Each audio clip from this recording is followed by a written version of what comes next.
Welcome back to our post E3 discussion, and hopefully we got this out before next year's E3 rolls around so they could undercut us yet again. Oh man, I can't believe they've announced that.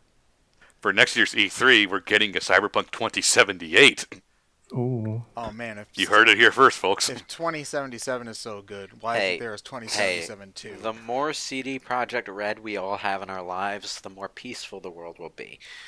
Okay? Hey, speaking of not peaceful, we have Tom Clancy presents Ubisoft. Oh yeah. Okay, so I skipped. I wasn't able to see Ubisoft either this year, and okay, were didn't really they miss much. were they wacky Ubisoft or boring Ubisoft this year? Boring Ubisoft. Oh, okay, good. I'm glad I skipped it. Okay. Wait, they Okay, were They so were boring they- Ubisoft, and then the Just Dance thing happened. okay. Well, Well, the Just Dance That's thing is about its it. own weird thing, but... Yeah. Okay, so they started off with a symphony for Assassin's Creed, which... Does anyone know the music for Assassin's Creed? No, I they don't. like, There's no theme song. So that there was are a weird. few tracks that stick out to me. Like, I think there's, like, the main theme of Assassin's Creed 2 that I really like. But apart from that, I can't really. But I'm not really that big on the series, so I'm not the best person to ask. It all just sounds like vague Hans Zimmer music to me whenever I hear anything from it. So it's Some like, of it does does. this... Some of it does kind of have an epic movie trailer kind of feel to it in a generic sense. Yeah. But I just felt it's a little weird considering it's like, yeah, Kingdom Hearts can get a concert, Final Fantasy, some Nintendo stuff, because those all have like, really recognizable tunes. yeah. What does Assassin's Creed really have? But anyway, that's Assassin's kind of besides the Creed point. sort of came about at that time when video games were transitioning away from catchy music and onto atmospheric music, and they're sort of in the middle in a weird way. So they have some good music, but not that much. Not that much good music. Oh, you know what? The track that does stick in my head is the music that plays when you do those frickin' checkpoint races in Assassin's Creed 2. That's the music I'm thinking about. Is Is it the pizza theme? Is it the pizza theme? It's not the pizza theme, no. Aw. It's a theme that I think they remixed. The one time it'd be applicable too, because it's in Italy. I think it's the theme that they remixed for his Soul Calibur guest appearance, his guest stage. So yeah. The But pizza theme's in Soul Calibur? no, not the pizza theme. The Assassin's Creed 2 theme. Okay, so moving on to actual games, we have... This was actually leaked a little bit ahead of time, but Watch Dogs Legion. But it's not political, by the way, even though it takes place after Brexit. Yeah, you've made That was- multiple What? notes. It's so weird. wait. So they'd said in the conference that it's not political. Political. Yeah, that's Yeah, No, not in- I not in the thought I co- said it's How based do you on make? Brexit. Okay, and excuse me. they're- How do you make a game about hacking into people not political? You don't. Like that's not possible. Okay, Don't. You don't. Ubisoft is trying to have their cake and eat it too. They want to have all these games: Assassin's Creed, Watch Dogs, the frickin' Rainbow Six, Division, whatever, Far Cry. Far Cry, and they want to have all these all these like these high arts. Social messages, which are by definition political, but they also want to say, but it's not political because they don't want to offend oh, you're putting politics in my games, you stupid SJWs Okay, crowd. here's the thing is that it's not that people don't want politics in their games, it's that people Yeah. don't want politics they disagree with in their games. Yeah, I know. If you think a game like Call of Duty doesn't have politics in it, you're a freaking moron. Like, alright? I remember when Far Cry 5 was being announced and people were raging about it, apparently being like super political, anti-American. It's actually not. It's about a fringe cult that has some heavy like God and America stuff, but it's very much a drink our Kool-Aid kind of cult. Yeah. So Anyway, we have the new Watch... Before we start explaining the entire plot of the game, yeah. we have Watch You Dogs. can play as a grandma. Yeah. There you go. Oh right, that's the gimmick. You can play as any Yeah, you can NPC. So Yeah, I wait- don't know about that. Which sounds but... I mean, that's what they made it seem like, which sounds boring because then if there's no central character, there's just a central cult. Yeah, it's also weird because they'll say you can play as any NPC, but at the same time, it's like when they look at their stats and all that, it's like yeah, they're not really going to play different. They're just going to have varying little stat bonuses. The grandma's just slower. Yeah, But it's more for the novelty, I think, than anything. Yeah. yeah, it's a Yeah. novelty. Which it's a which novelty. if it works, it'll be fun enough. It's a novelty and it's a twist on the create your own character kind of idea. Yeah. I think the I- idea I heard good- definitely lives up Sorry. more to the idea of the original Watch Dogs trailer, though, where you feel like you can hack into anything. Like being able to hack into anyone, I suppose, kind of lives up to that idea a little bit more, than just like Yeah. pressing your I- hack button and it opens a door or something. Yeah, I hear Watch Dogs 2 is a better game, but after the first game, sorry, I'm waiting for it to come out and how it is. Yeah. Before I trust you guys again on any of that. Yeah. Fair enough. Next, Oh, I thought next that we said have, Mystic Quest for a moment. Oh. and That's then- what a lot of people said too when it came out. Yeah, Mythic Quest, which is not a game but an Apple TV show about making It's games, so- which is God. so dumb. it has the guy from Always Sunny in it. Well, that could be interesting. The game making Na, process. na, na. I mean, I get like it could be a decent show, but I think what is because Ubisoft is developing the game that's part of the show. Like I I don't know, know. I think it's being filmed on Ubisoft I headquarters or think something. one of the Something like things that kind of holds it back conceptually is that Ubisoft is kind of the king of the cookie cutter game concept.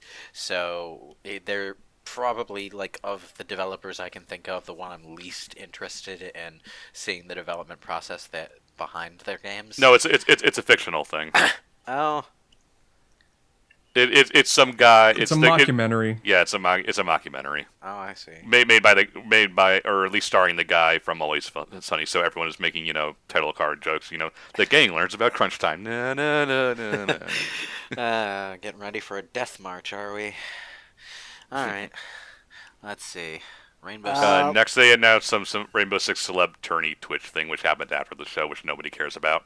All right. Oh yeah, that's right. Rainbow Six, as in their newfangled online games. Yeah, Yeah, as in not like the old Rainbow Six, which was actually good. yeah. Next, they announced Adventure Time is in Brawlhalla. Okay, you see, I didn't know that Weird, Ubisoft that show had is dead. anything to do with Brawlhalla at all. I don't. It's not Smash Brothers. Well, no, I know what Brawlhalla. It's like a Flash version of Smash Bros. Well, Yeah. And that's not as good as Smash Flash. I've heard of Brawlhalla. It's just that, A, I'm surprised Ubisoft has anything to do with anything here, and two, I mean, Rayman's actually in Brawlhalla. oh, that's all and, right. and not Smash Bros. But why Adventure Time? Because Brawlhalla Oh. needs desperately some new character designs to spice it up because everything is so samey on its own. So Yeah, Adventure but- Time would But sort that of show fit. is dead. Like, I Adventure feel Time like sort of it's fit. not even like one that people talk about a lot anymore. Well, like, I think it people have sort of moved No, because on. the show's been over for a while. It sort of fits with the And aesthetic. but not long enough for people to be nostalgic for it. It fits with the aesthetic of Brawlhalla more than anything is probably the reason. Like, they saw Adventure Time, and they're like, hey, we can get an easy partnership here, so they probably approached Ubisoft about it. They probably, I think if they did something like Steven Universe, they probably would have had a little bit more. They'd probably hope, have to but- pay a lot more for Steven Universe. Probably, yeah, but I mean, I even think even OKKO would have fit in more than. Yeah, OKKO probably would have been a better choice. I hear good things about that show too. I haven't watched Yeah. it. Yeah, that's an actual fighting thing. Oh, okay. Okay, All so... right. Next So- up, we have Tom Clancy's Ghost Breakpoint, which is what do you expect, Baggy Baggy Shooty Military? But of course, a game where you play as a military officer isn't political. Of course. Next, we have Tom Clancy's Elite Squad, which is some really generic mobile game that's crossing over all the other Tom Clancy stuff, which means the only character you'll actually recognize is Sam Fisher. Probably, yeah. And then the Just Dance thing that happened. And it's on the Wii! But not the Wii U. So it's funny. I tweeted about that, just being like, "Why in the hell is it on the Wii?" And apparently, it's because like a lot of rehab centers and old folks' homes still actually actively do those things. Well, that makes sense because and- they and probably fair don't enough. have It's the just money then to weird buy to a say new still. system, but they have Yeah, enough I- money to buy a new game. Yeah. It's one of those, yeah, I get it. It's just weird to see the Wii logo still showing up at something Yeah. at E3. Yeah, I doubt that the people that is aimed at are actually watching E3 at all. So, But they need to have the logo on the thing because Because technically it's coming out for Oh, it, yeah. yeah, Yeah. I suppose, yeah. I don't think they made a big deal about it. It's just like No, they didn't. It's just really funny. All right, and next is For Honor: Shadows of Rurouni Kenshin. Expansion, yeah. Wait, they're still doing For Honor Okay, that stuff? game is not dead. Nope. Yeah, they're still making stuff for it. I don't know why. Huh. I hear it's a better game now, but it's one of those. Yeah, I don't care. What was it like at launch? Was it shit? Yes, I don't care. Yeah. Cool. You see, Alright. I would be one of the people who would be like, yeah, I'll give it a chance if they've really improved it that much. But I was never that interested in the first place because it's multiplayer competitive, and I don't want to. Like, I can play an MMO, but that's me versus the environment. I might as well, a lot of the time, I might as well be playing a single player game with a lot of other single player people running around me. So, it's not as bad, but I don't really like For Honor looks really cool. I wish I were a multiplayer gamer so that I could enjoy it, but I'm not. So Next up, we have Rainbow Six Quarantine, which is, I guess, the zombie thing. because Yeah. they saw Eh. Konami do that with Metal Gear and thought it was a good idea. Do they have other franchises other than Tom Clancy? Apparently not. Okay, because like literally 3/4 of these are Tom Well, Clancy. you know, games. That's why I said Tom Clancy presents Ubisoft. they do have a lot of Tom Clancy stuff on this list, which is weird because like normally Ubisoft is all about that Assassin's Creed, but I guess they put too much into Assassin's Creed Odyssey and have to spend a bit of time making the next one. Well, the Assassin's Creed Odyssey team's also making a different game, which we'll talk about at the end. But And speaking of Tom Clancy, guess what? More Tom Clancy. oh my You have the god, Division 2 content updates, which is not political, by the way. oh my god, how much of a moron do you have to be to think the Division 2 isn't political? Speaking of Tom Clancy, we have the Division movie coming out. Oh my god, It's not going to be a political movie, I swear. it's Also- only about the downfall of the U.S. government. That doesn't involve politics. Nope. Let's take a break from all the not political stuff and just You play made a worse Game Pass. yeah. They're I like how every company is all of a sudden realizing that EA actually had one good idea with EA Access, and they're all doing it now. Except Ubisoft is doing it worse because it's $15 a month and you only get Ubisoft games. Yeah, well, that's pretty much what EA Access was. It was connected to EA's Origin app, and you get all the you get a bunch of games that they had published. It's just dumb because Ubisoft games are on Game Pass on Xbox. So why would you buy this? Imagine Yeah. spending money for Uplay. It's just EA Access made it worthwhile-ish by kind of frequently updating the list of games that they had going. So I'm not sure whether or not Uplay can match that. They'd better match it for $15 a month. Jesus Christ. Yeah, there's no reason to buy this over Game Pass on Xbox or PC. What's the Plus Stadia note? Is it? It's coming to Stadia. They're doing stuff on Stadia. Oh, okay. Nobody cares. Which is really asinine because you have to pay for Stadia and then pay for Uplay. Yeah. There's Roller Champions, which is apparently Rocket League plus Roller Derby. More or less. Yeah, basically. I mean, it could be fun. I'm not holding out for it, really. Because they didn't show any gameplay. It's just a CG trailer that looks like Overwatch. Okay. Yeah. And then we The have one potential thing is a short teaser CG thing of Gods and Monsters, which apparently is basically, according to them, basically Breath of the Wild, but with Grease. Oh. Yeah, it looked good. The See, main I was character about to looked like say- Pit from The Kid 2 Icarus. seconds of it looked really good. I was about to say that title makes it sound like a Dungeons and Dragons source book for like Greek-themed mythological monsters. No. The I mean, if it is Breath of the Wild, but with Grease, I mean, it could be fun. The art Yeah. style looked really cool. Like I like the way the Medusa and the gargoyle looking thing at the end looked.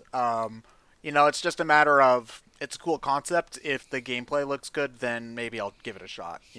We didn't Yeah. really see enough for me to get excited for it. Yeah, just it exists. Yeah.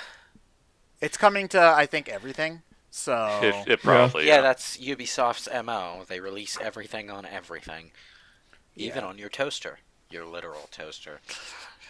But So All right, anyway, moving on to Square, and we're going to say, for the record, before everyone gets super excited, we're saving 7 Remake for the end, so just that- because we're going to gush about Yeah, that the I most, will just so we say- can get through everything else. I will say I liked that they opened with Final Fantasy VII though. Just to talk about the conference side of it, they paced that out really well.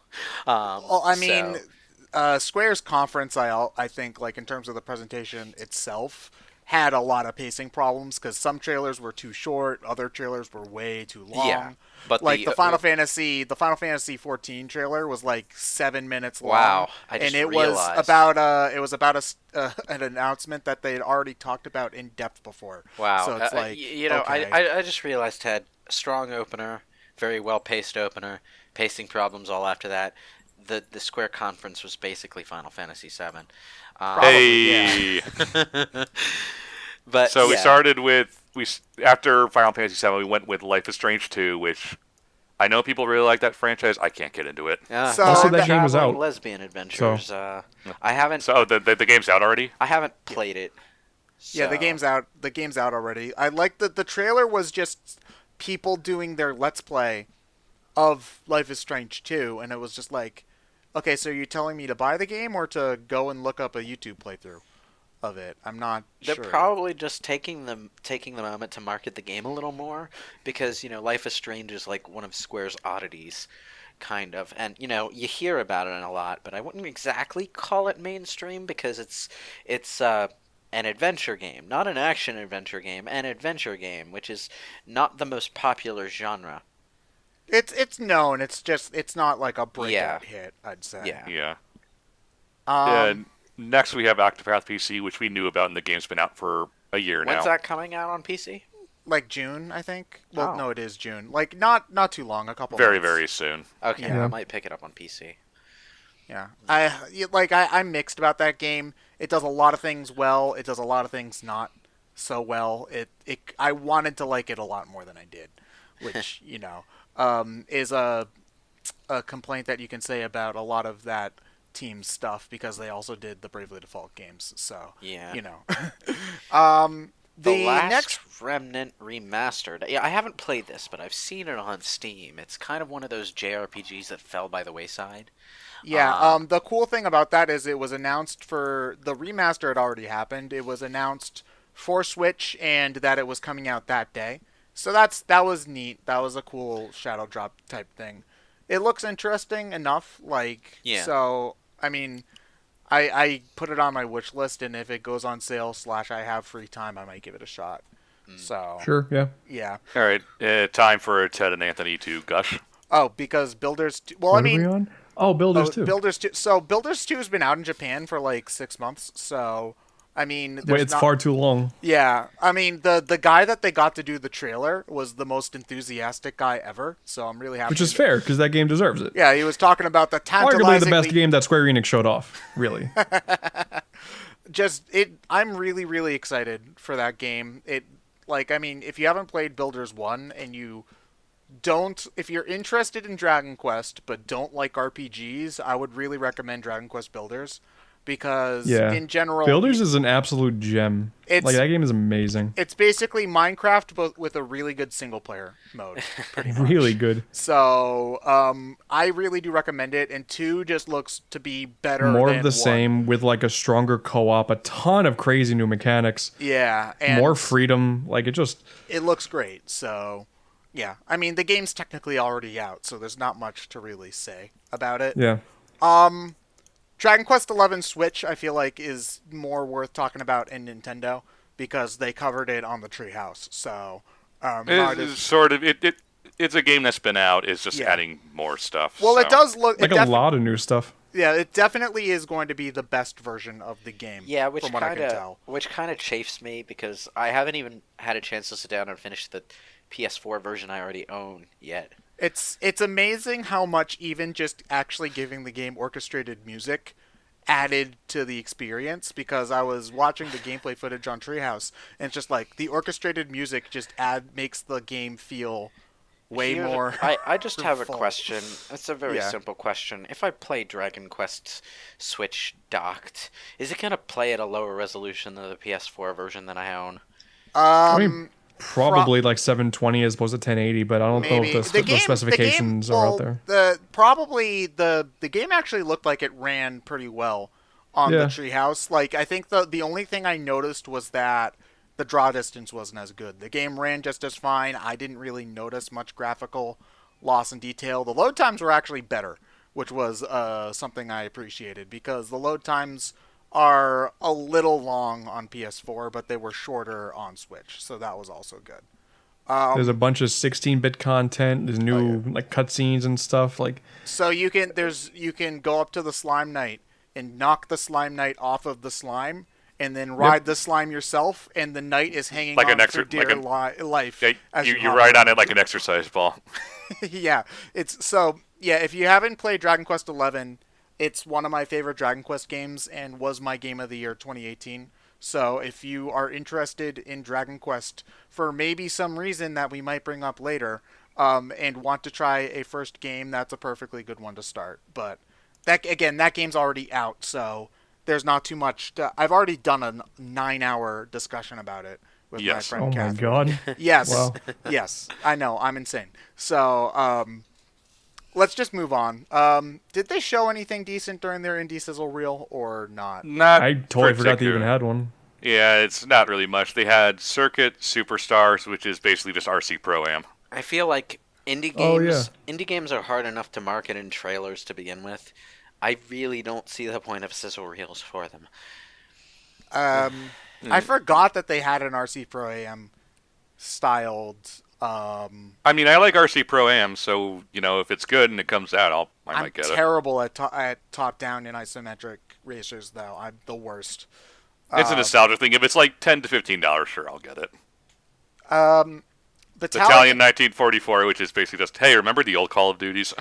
It was so weird seeing a military World War II shooter in Square, though, because that's Anime Central.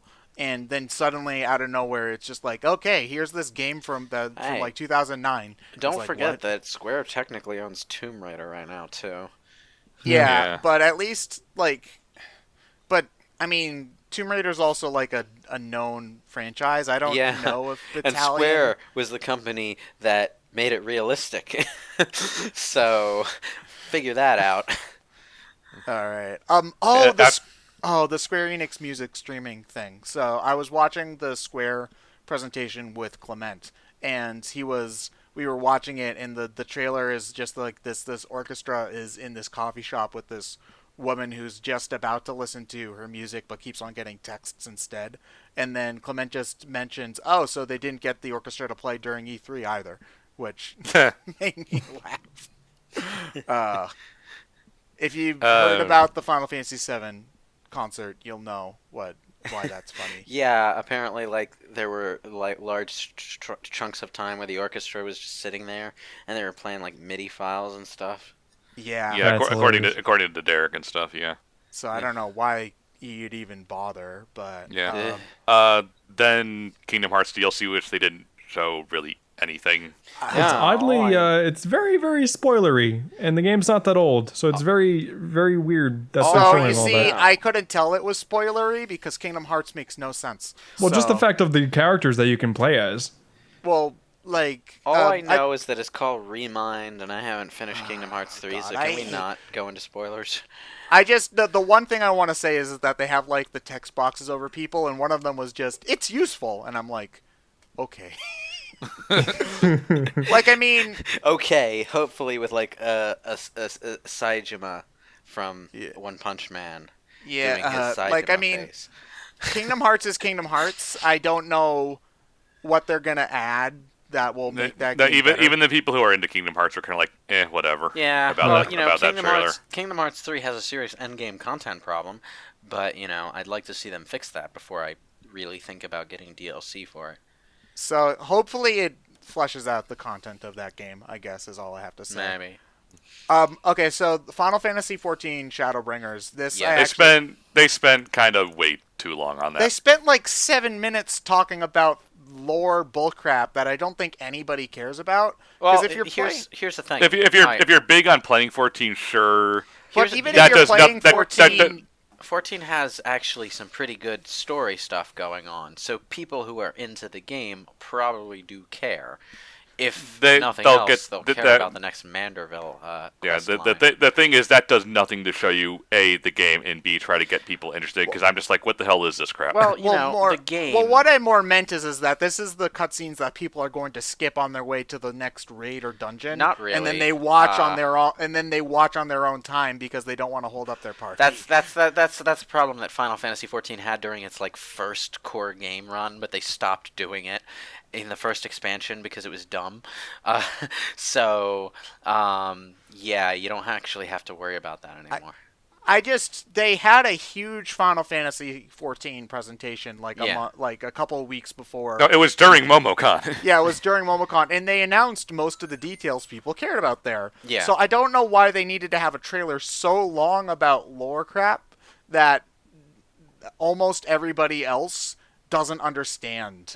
It's like, okay, if you wanted to have a short story trailer, I get the sure, feeling that but whole thing was for people already playing the game, which is not the best way to run an E3 conference. Yeah. Well, it's I wouldn't be complaining as much as I am if it were like a minute or two long. It felt like it went on forever. Yeah, I get you. Is the big problem. I get you.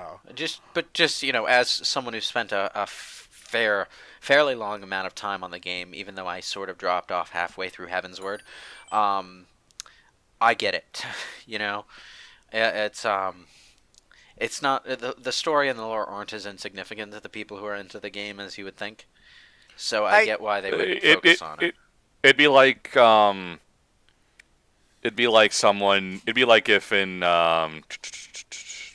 say for Nintendo they did this whole lore thing about Golden Sun for the next one, and then kind of didn't show any game or why you should care. You want to know what if you don't play it? It reminded me of one of the early Xenoblade Chronicles 2 trailers where they had that guy go on and on and on about remember that. Here's different the thing. countries and Here's the stuff. thing, though. Final Fantasy XIV hasn't reached the point where World of Warcraft has, where they just give you a skip to the next expansion button.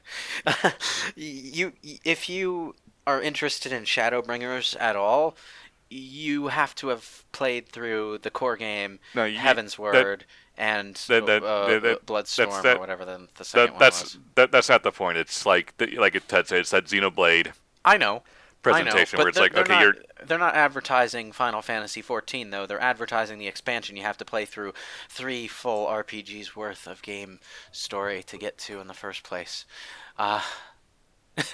So... They have no problem doing that with Kingdom Hearts. So. Oddball fit, I will say. Oddball fit for E3, but I understand why they presented it the way they did. I don't understand why they presented it here, of all places. Probably just to check off a box for the investors. Probably. Next is Dying Light 2, which they showed at Xbox, so whatever. Mm-hmm. The Romancing Saga and Saga games coming west was a decent surprise because I know that those games are pretty niche even as JRPGs go, and I personally can't stand the Saga gameplay, but I know that they have their diehard fans, and I believe Romancing Saga hadn't ever been released in the West ever. I think so. I think at least one of them hadn't ever been released in the West, so I'm sure that made a lot of people happy, so that's good for them. Talking about lore crap that people don't care about, the Final Fantasy Brave Exvius spin-off, they spent another 5 minutes talking about the lore for a mobile game. That's impressive. I didn't know it had that much lore. I thought it was just a random ass crossover. Okay, game. Imagine Fire Emblem Three Houses, but more, and also saying even less. Oh. Yeah. It was just like, okay, this is the warrior country. This is the darkness country. This is the holy country. I wonder if the green country that has a motif of snakes is evil. I wonder if the church is actually the bad guy. Yeah. Okay, next Outriders new IP thing. Go. Oh, that was another not Overwatch, right? No, we don't know anything about it. They made this is weird. They made a big deal about it. Like, oh yeah, we're making this new IP called Outriders, and then we're gonna talk to the developers, and then they showed early models of guns. Oh, Yeah. wait. Okay, I'm getting my games mixed up. This was the game where I saw the main character and I thought it was Mad Max because it looks almost exactly like Furiosa. Yeah, and then like talk to the developers like we're making this new IP and it's gonna be great and it's this new IP and it's gonna be great. It's like, do you have anything to talk about it? No, They probably didn't have anything ready to show for E3. no, but it's like that's fine. You can announce a new IP and then it's coming. It's like then why did you spend like 5 to 6 minutes talking with a developer about it? I Yeah. think, like, in recent years, people have been giving developers pats on the back for thinking up new IPs, you know? So just, I don't really care if you they're have trying nothing to to say, show. we're making a new IP as if that by itself is something to be interested in. I'm like, not really. Nah, not really. People were interested in those new IPs that have been made over the last few years because they had interesting concepts. Like Horizon Zero Dawn was a post-apocalypse with robot dinosaurs. I mean, who wouldn't be interested in that shit? Or when they first showed Splatoon, it's like we're making our own shooter, but you're not killing people, you're inking stuff. It's like, ooh, that's neat. Yeah. And I mean, even then, Splatoon did drop the ball a little bit on its presentation because they did the we're going to talk to developers thing before they showed the gameplay. Yeah. So Yeah. people sat through like 2-3 minutes of what? And then they showed the gameplay and they're like, oh, no, that actually looks pretty cool. And So- then they went and rewatched what they weren't paying attention to 5 minutes ago. Yeah, So- Yeah. basically. Oninaki. That's the game that's done by the Tokyo RPG Factory, that's coming to Switch. Tokyo RPG Factory, they did I Am Setsuna, right? Yeah. I Am Setsuna and Lost Yeah. Year. Right. Both are good but not great games. They're the kind of they're the discount. I don't have anything to play. Here's a nice, game. That's going to be of relatively good quality. It's at a discount price. It lasts about 20 hours. Yeah. It looks like it'll be better than Setsuna and Lost Sphere. Yeah. It has a little bit more effort into it. It seems. Yeah, The just a bit. concept seems neat. It looks like a decent game. Yeah. So I'll probably pick it up. Just don't go into it. When you see Tokyo RPG Factory, don't expect some big, fancy game. It's a budget RPG for people to fill time with. Yeah, it's Yeah. kind of like when you see Gust on a box. Yeah. So this was one that actually got people more excited than I thought it would. Was Final Fantasy VIII remastered? Well, because Final Fantasy VIII is either the people who have played it 50% absolutely adore it, 50% absolutely hate it. Yeah. And there I is just no think in it's cool that between. they're finally giving newer players the chance to play. Because I never played it, so I Well, don't know what the big hubbub is about it. But it's well, just cool that it's available. They lost the source code for it, right? That's insane. Yeah. Yeah. They did that. No, that's the second time they've done that Yeah, and the Oh, okay, PC cool. version, with Kingdom Hearts. the PC version that's currently that's right. available on Steam is a piece of steaming garbage. So I'm glad that we're Oh. getting a remaster for PC and consoles. But it's Square's PC version isn't good. Who would have thought that? Well, would happen? the PC version currently available, as in the PC version of Final Fantasy VII was replaced by the remake. The Yeah, rebuild, but- I should say. It's a very good port now.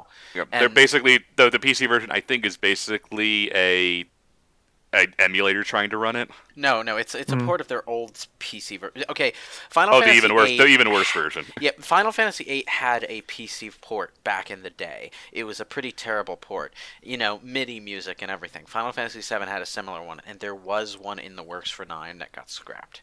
I love the 7 PC version because it has Sephiroth's face. Yeah, everyone's model had a stupid open mouth in that version. It was dumb. The PlayStation 1 models had no mouths at all, which was weird.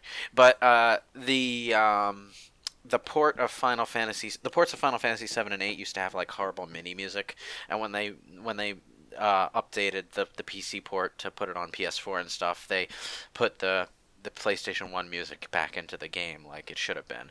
The PC version of Final Fantasy VIII never received such an update. In order to get decent music for it, you have to hunt down a mod on the darkest corners of the internet because whoever made it has ghosted and I can't find it. It took me hours to find that music mod again when I reinstalled it. But even then, the PC version is pretty bad in the sense that there's a lot of weird textures missing. Like the roads on the world map are just blurry gray blobs. Whereas in the PS1 version they had actual road textures and stuff like that is peppered throughout the game. It's kind of like that's eh.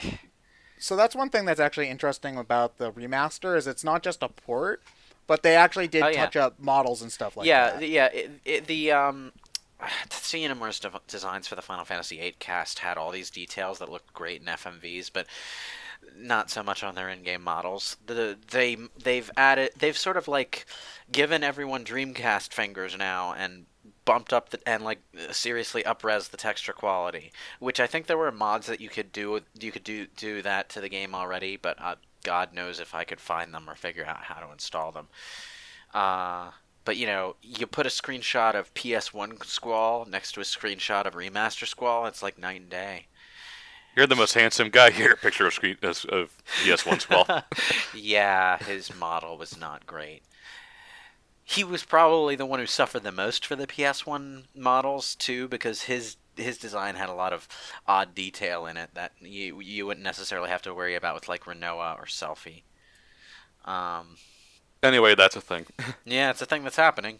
And, it's a game worth experiencing. It's interesting concepts, sometimes really bad execution. How Kick-ass weird is Final it that Fantasy. how weird is it that on the Nintendo Switch we can play Final Fantasy 7 through 10 to 12, and to an extent 15. I forgot they added the Mobile one. the Yeah. chibi bobblehead one. Yeah. Yeah. When are we gonna get versions of the good versions of 1 through 6 on the Switch, please? I They have mean, no more Oh, Final you- Fantasy games to milk out of, so yeah, they'll probably do that next. You want the PC versions of oh, you 4, want 5, the and 6, you want right? the mobile versions. Right? No. Fuck you. All right, so to end, they ended with something they kind of said was going to happen regardless, so everyone was just kind of waiting for, and kind of fell flat on its face in a lot of ways. Avengers ended up being really disappointing. Okay, Very disappointing. It's also weird because, well, one, they didn't show gameplay, but I was doing research on this beforehand. So I scoured, they had a closed demonstration behind doors for media people. Okay, so I watched videos in other more smaller places, like Game Explained and, more YouTube people. They were much harder on the game than, say, going to IGN or Kotaku, where you could tell by the wording if you know how to look for it, they're really bullshitting to try and make the game look better than it was.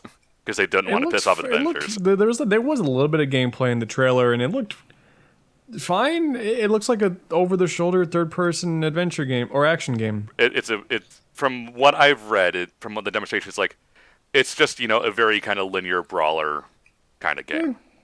Which is fine, And the character but models look bad. It's just like following up Spider-Man with that kind of game is a bit. yeah, bit- Game Explained said it best. This looks like a superhero game that was made before the Arkham games. Yeah.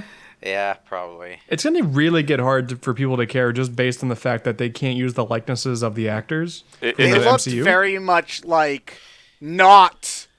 Yeah, Good John actors, though, said it's it. just- John said it best. You idiots! Isn't- You've captured the stunt doubles. All right, here. Isn't the Avengers game supposed to be in continuity with Spider-Man? Though? No. The PS4 No. game, really? No. No, Oh, no. No, okay. No, Yeah, it's that's just good. it's just happening. it's just Yeah. it really feels like they're coasting on the brand on this one. Oh, okay. Yeah, it's disappointing because They I feel did- like it- it could have been cool, but I think that they probably would have been better off focusing on a Captain America game or a Hulk game or an Iron Man game instead of trying to make an Avengers game because I intrinsically. mean, we'll probably talk about it, but that Marvel Ultimate Alliance game looks better. Well, Yeah. I mean, yeah, we'll talk about that when it comes to Nintendo, but intrinsically in an Avengers game, you have the problem where How do you since balance there's these there's like characters? two tiers of power on the Avengers. You've got Captain Thor and America Hulk. and Hulk, pretty much. You've got like people who are normal dudes or just slightly better than normal dudes, and people who can punch Galactus in the face. It's just like who's gonna want to pick Widow? Like who will pick Widow? Me? I'm sorry, Widow. I mean, you'll pick Picking Widow, Widow because in Avengers seems like whenever you have to play bass in Guitar Hero. yeah, I guess I have to. We have to fill this out. yeah. And then they announced that their extra character is gonna be Hank Pym, and I was just like, no, Hank Pym's an asshole. It couldn't have been Scott. Why wasn't it Scott? Scott's the one everyone likes. Oh my god. But Yeah, anyway, it looked disappointing. I was From what I've heard, it's like, oh, it's a very basic, linear kind of beat 'em up game. Everyone mostly plays the same, except for like their one or two specials. Alright. Well, looping back around to what they started with, the Final Fantasy VII Remake. Yay! And I was surprised by how much they showed of this. Like, most of the I'm just more surprised we have a date. Well, yeah, that's true. But That's gonna get delayed. Don't get your hopes oh up. March it's not going to 2020. get delayed. If they're announcing it so confidently, It has a specific date, which means I'm holding them to it. yeah, Okay. they probably have most of the work done at this point. But what surprised me was how much they showed of the game. And compared to most of the other games that they were showing at E3, we saw a hell of a lot of Final Fantasy VII Remake in this one. I am happy because I was a big detractor on this game. When we saw, for what they would barely show gameplay, he was running up and just straight up whacking them, and then we showed the menus. It's like, oh god, it's the Kingdom Hearts menus. This is going to be Kingdom Hearts, Advent Children. Everyone's going to be flying around doing flippy shit, lots of style, no substance. And then they unveiled tactical mode, and it's like all is right with the world again. Yeah. Well, they showed it because it's like, okay, this isn't hyper fast flippy shit. It's okay, yeah, it's an action RPG, but it's much slowed down. It's got tactics and complexity, and I was talking about this like half a month ago, or like somewhere mid-May on Twitter. I was just ruminating on the action combat system. I was like, how they could do this if they made it more like a BioWare game. Because you know how much I like Dragon Age and Mass Effect and stuff, right? And they kind of flirted with that kind of design style in Final Fantasy XII, and then dropped it after that game because nobody liked it at the time. But 12 was also just a really weird game in general. Yeah, but it was essentially that kind of real-time but pause for tactical menus and stuff design that you see in Dragon Age or Baldur's Gate. And they're doing that same kind of thing here, except it's closer to Dragon Age 2 or Mass Effect, where the combat is very action-focused until you pause and bring up that tactical menu and switch to another party member or issue commands to whoever. And I really like the way it looks like it's going to be, in ways I didn't expect.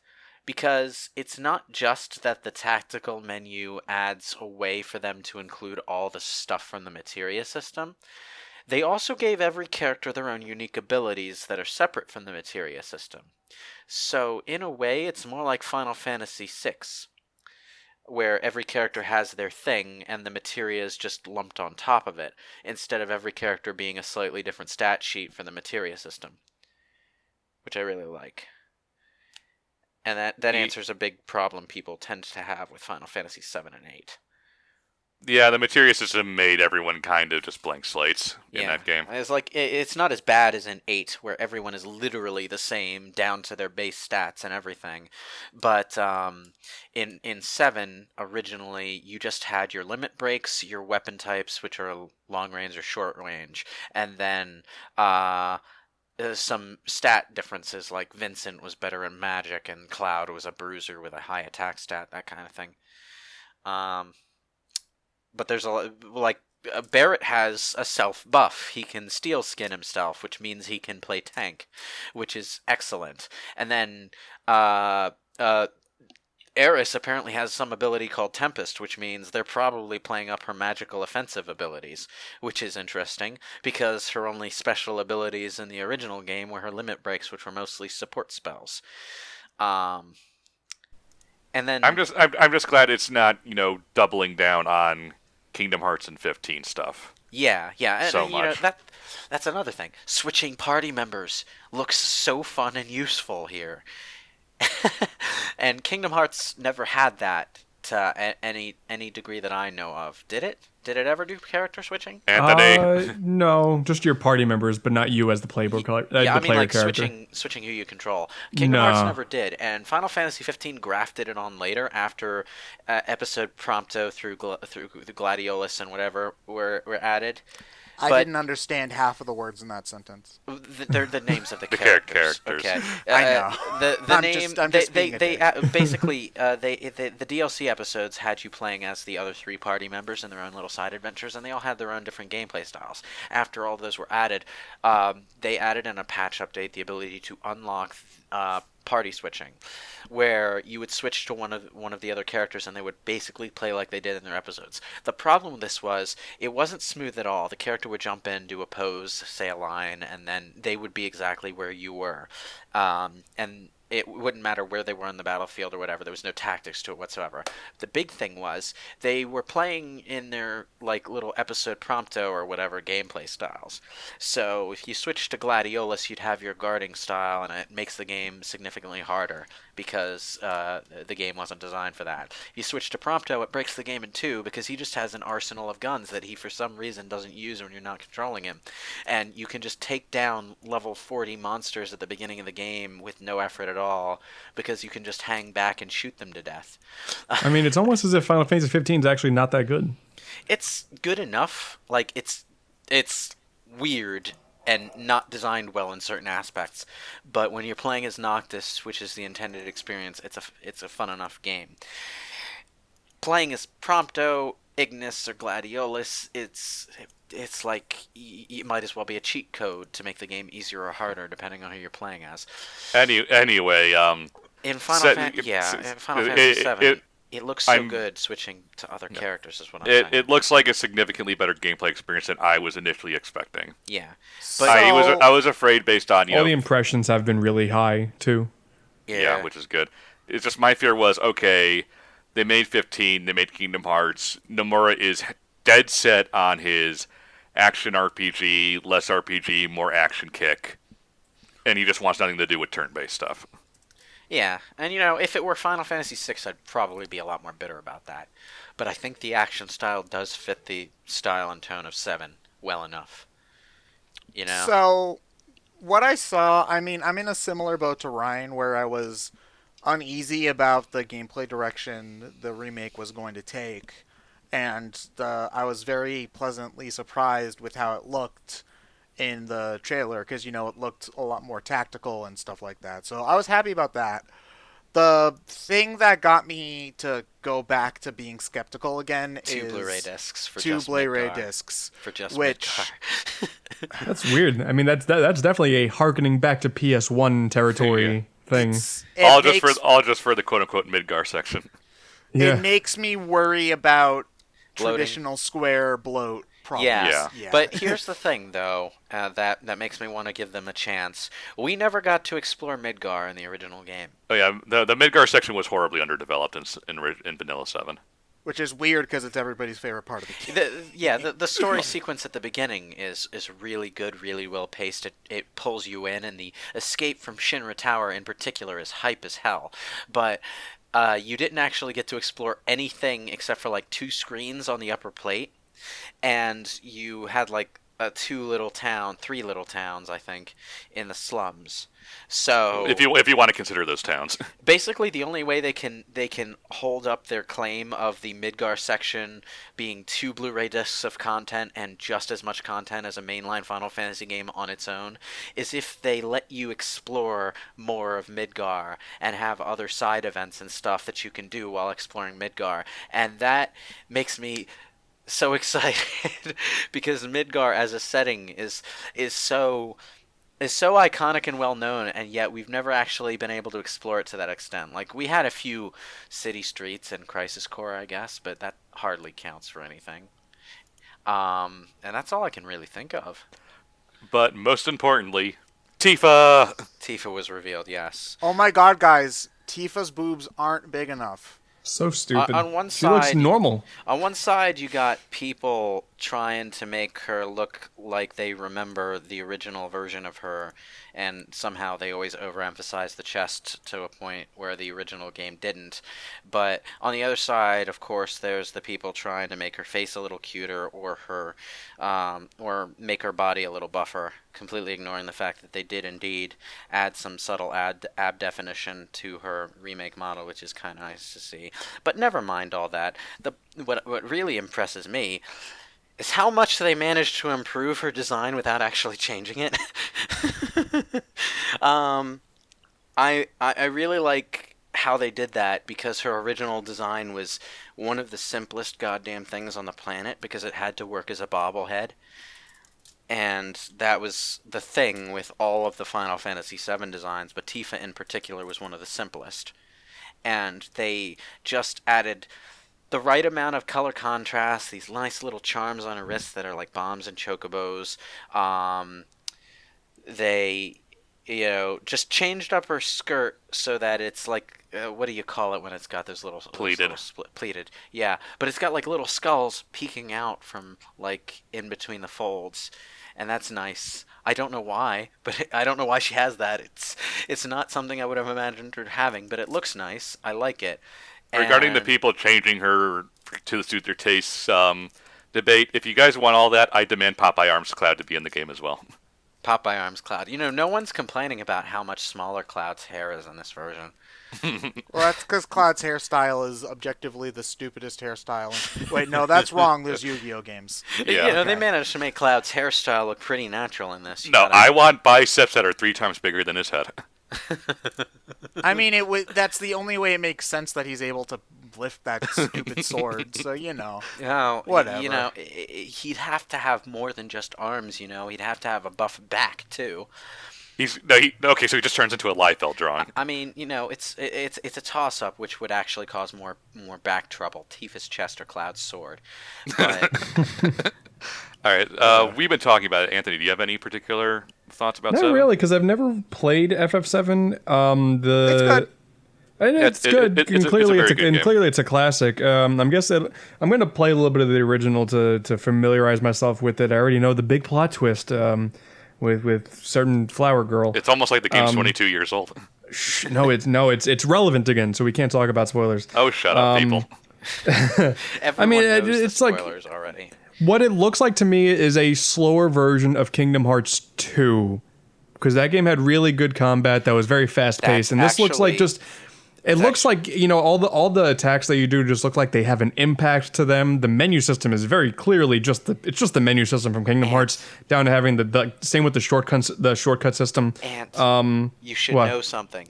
The combat designer from Kingdom Hearts 2 is on this game, so there's Oh, there you go. reason it Then looks that like makes that makes perfect sense. Then, so it just looks fun. The thing is, with the whole idea of it being episodic, which does suck. I'm very interested in seeing what the wackier stuff that goes on in FF7 because Cross-dressing scene. I mean, a lot of people, Cross-dressing scene. I guess, they're trying to market it as like this super serious game about you fighting in the slums. It's dark and dreary. The funny Final thing, Fantasy VII That's is not. goofy It's as not fuck. really how FF7 is. these people often like to forget that Cloud is a huge dork the entire game. Yeah, there's the Cloud- wheelchair bit. There's the cross-dressing bit. There's a There's a ninja girl who whole steals lot all your about that shit. game. No, There's not a only whole lot that, about that when she game. gives it back, she puts it back on you in the wrong order, spots. yeah. And She you have just, to like, go back into randomly- your menu and re-menu.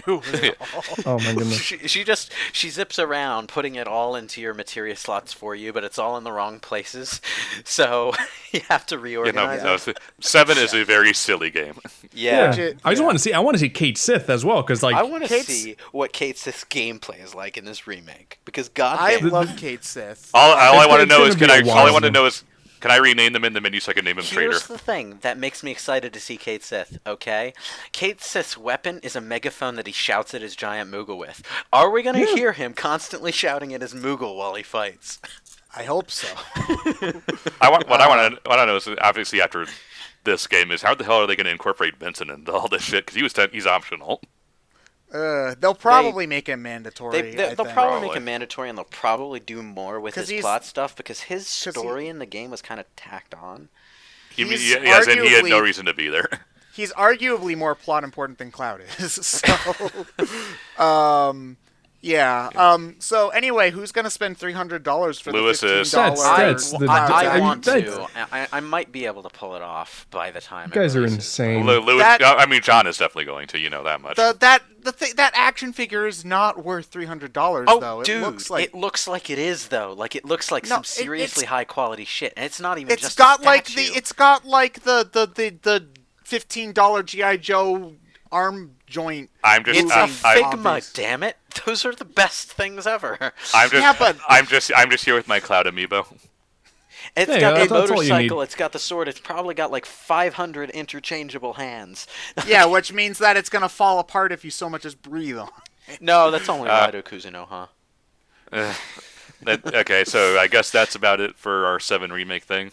I would like to, before we move on from that, I just want to make a, okay, the episodic thing, it's been mentioned a few times, and sometimes when people mention it offhand, I feel like they don't actually understand what they're going for here. It's less short, it's not so much like, it's not so much like your Resident Evil Revelations or your Life is Strange's or whatever. It's more like they're going for the Shenmue approach or the Xenosaga approach, except Final Fantasy VII is probably like the one game on the planet with the brand clout to actually carry that ambition through to the conclusion. So I really feel like people should... Like, we know that the first part is going to be a full-length game just based on Midgar. And if that's going to set the pace for what they're doing, I think people should stop talking like they're trying to rip us off by selling us like bite-sized games. Yeah. Well, I think in the long run they're not going to rip us off, but I think it's really hard to sell a remaster of an old game in that, here, buy this, it's not complete. But when people look at the Spyro remake, people are upset that the disc itself is not complete, let alone now, hey, you buy this game, it's not even a complete game.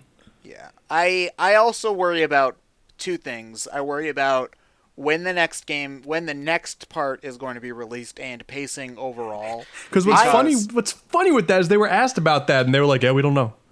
I think they have no projections. I think I know where the pacing is going to wind up splitting things up, because Final Fantasy VII actually has some surprisingly really good places to break the game into pieces. Like, I think like part 2 will be like an open world just around the few continents that you go on, and it'll end at the Northern Crater, which is a big bombastic climax that has a really good starting, a really good opener right after with the Avalanche escaping Junon and everything, and then maybe that last part will just be the last part, and we'll have ourselves a nice, neat trilogy. But at the same time, then you're getting people to pay $180 for the complete story.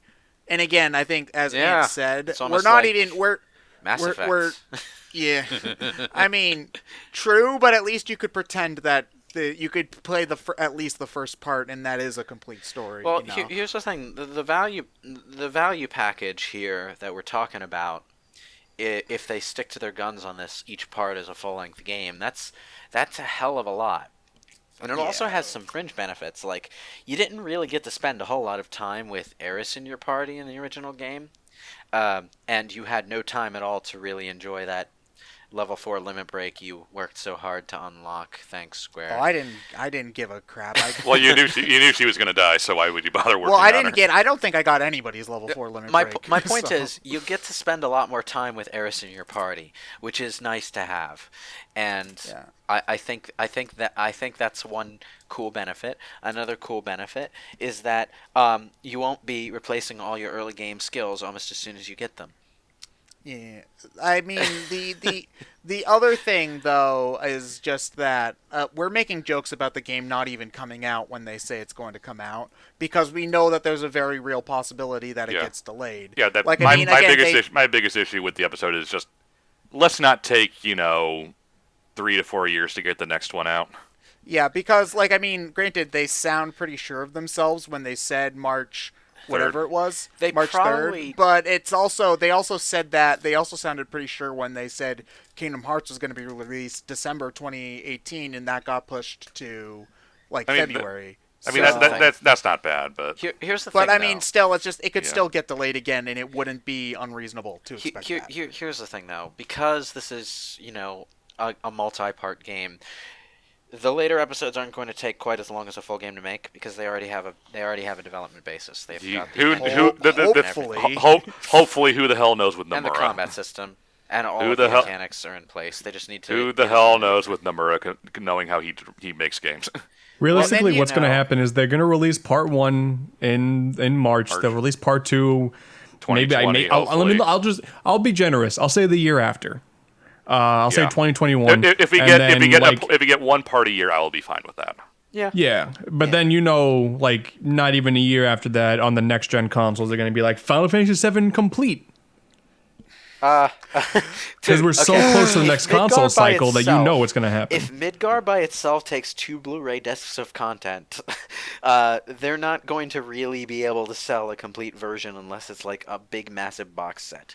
But I'm not saying on one disc. I'm saying a complete edition that you can buy on shelves. I completely forgot one of the things I wanted to bring up about making this multiple games, and that's that we'll probably get to see almost, if not every single monster that they had in the original Final Fantasy VII. And that is a joy, because Final Fantasy VII was one of the last Final Fantasy games that didn't have that thing where they were copy and pasting the same 5 or 6 monsters throughout the entire. You mean you don't want half your enemies to be ice cream scoops? No. Okay, I'm tired of ice cream. Seeing like those new designs fighting the giant house is going to be I bet the giant house is going to be like a side quest boss or something in this one. But I just want them randomly. I want them randomly walking around. Okay. That would be fun if there's just this house here that bursts out and attacks you. But in the footage we have, they've actually shown off a surprising number of the monsters that you would encounter during that first chunk of the original game, and that makes me think that we're going to see a hell of a lot of monster designs throughout all the parts, and that would make me just the happiest person on the planet, because I've been annoyed with Square and their monster recycling for years now, and I want to see an end put to it, or at least, I just hope that one day, whenever this all gets done, 8 and 9 get the same treatment. It would be nice. I doubt it, but I don't think they'd do that for 8. I think that they might do it for 9 years down the line. But I'm gonna go bold and say they should do that for 6. Yeah. Although if they I say 6 deserves more an Octopath treatment. If they do it for 6, they had better damn well go turn-based though. Because, the action combat fits 7. I'll say that. Yeah, it would even fit 8, but 9 and 6 would need turn-based. Well, that's why I say with 6 they should go the Octopath route. Keep it sprite, make it beautiful as all hell. Not necessarily make it beautiful keep as all it hell. sprites. I mean, that would be a fun low-budget remake. But I think I'd like to see like a fully realized live-action-ish looking Final Fantasy VI with all like the Yoshitaka Amano designs in action. And all of that, the way the characters were imagined before they had to really simplify them for sprites and all of that. Fair enough. All right, so anyway, so Square had a lot of good stuff. Their presentation was weird. Actual presentation was weirdly well, paced, the first hour of the presentation that handled FF7 was really good. The rest of it was. I'm surprised they went back to doing a live conference, because last year they just did basically a direct. Yeah. Well, so it's really weird to see them going back. I think last year, because the only thing they had to show was Kingdom Hearts 3. I think because they thought they had Final Fantasy VII, which is a big draw, and Avengers, which they thought would get more interest than it did. So I think they thought that they could pull it off, I guess is the thing. Yeah. But yeah, I mean, we were talking about this in between parts, but I think that Ant said this, that press conferences themselves are not fun to watch a lot of the time. Yeah, the game, but I think Square Enix is a good example, because some of the games that they showed off, I was fine. Like Oninaki, I'm excited for. Like I think that's going to be a fun game. Obviously, Final Fantasy, Avengers, they say what you will, but having all these boring talking points, like I think it's becoming proof that all you need to do is be like, hey, this is a game that's coming out that you can play. Don't need to be like, so we really respect the gamers, and we just want to let you guys know that we're really looking out for all of gamer culture. And then there's a video of like, so this company really is trying to do good with gamer culture, and it's like, I don't need to hear this. I think it's a waste of everybody's time. I don't think anybody benefits from this. Your actions speak louder than words. Yeah. Like, nobody benefits from all the talking. I guess maybe some people are fanboying out to seeing Nomura on stage. Fine. But he could just show up in front of a green screen like anyone else does on a direct. Okay, you see, I actually forgot to mention this, but Tetsuya Nomura coming out to the tune of One Winged Angel is the most fitting thing of all time. I do have to mention that. But anyway, continue. I don't know. I just think so. If I try to think about the appeal of press conferences nowadays, it's waiting for the cringe, and I guess the people in the company thinking that their face has value to this. And if I were to compare this to, we're going to talk about it very shortly, the Nintendo Direct with Doug Bowser's introduction, I think that did better for any person's career than any of the talking stuff that we got. Yeah. Shall we move on to Nintendo then? Yeah, because they nailed it. Yeah, for the sake 100%. Of organization, Smash stuff is going to be at the end. Yeah, because that's what we're going to spend most of our time chopping it on. in half doesn't make sense. So, yeah. So before that, we had a Pokemon Direct. We'll talk about that briefly because for some reason they talked about Pokemon in the Direct as well. So. Wooloo adorable. An angel. Protect Wooloo. If you heard it, I will freaking kill you.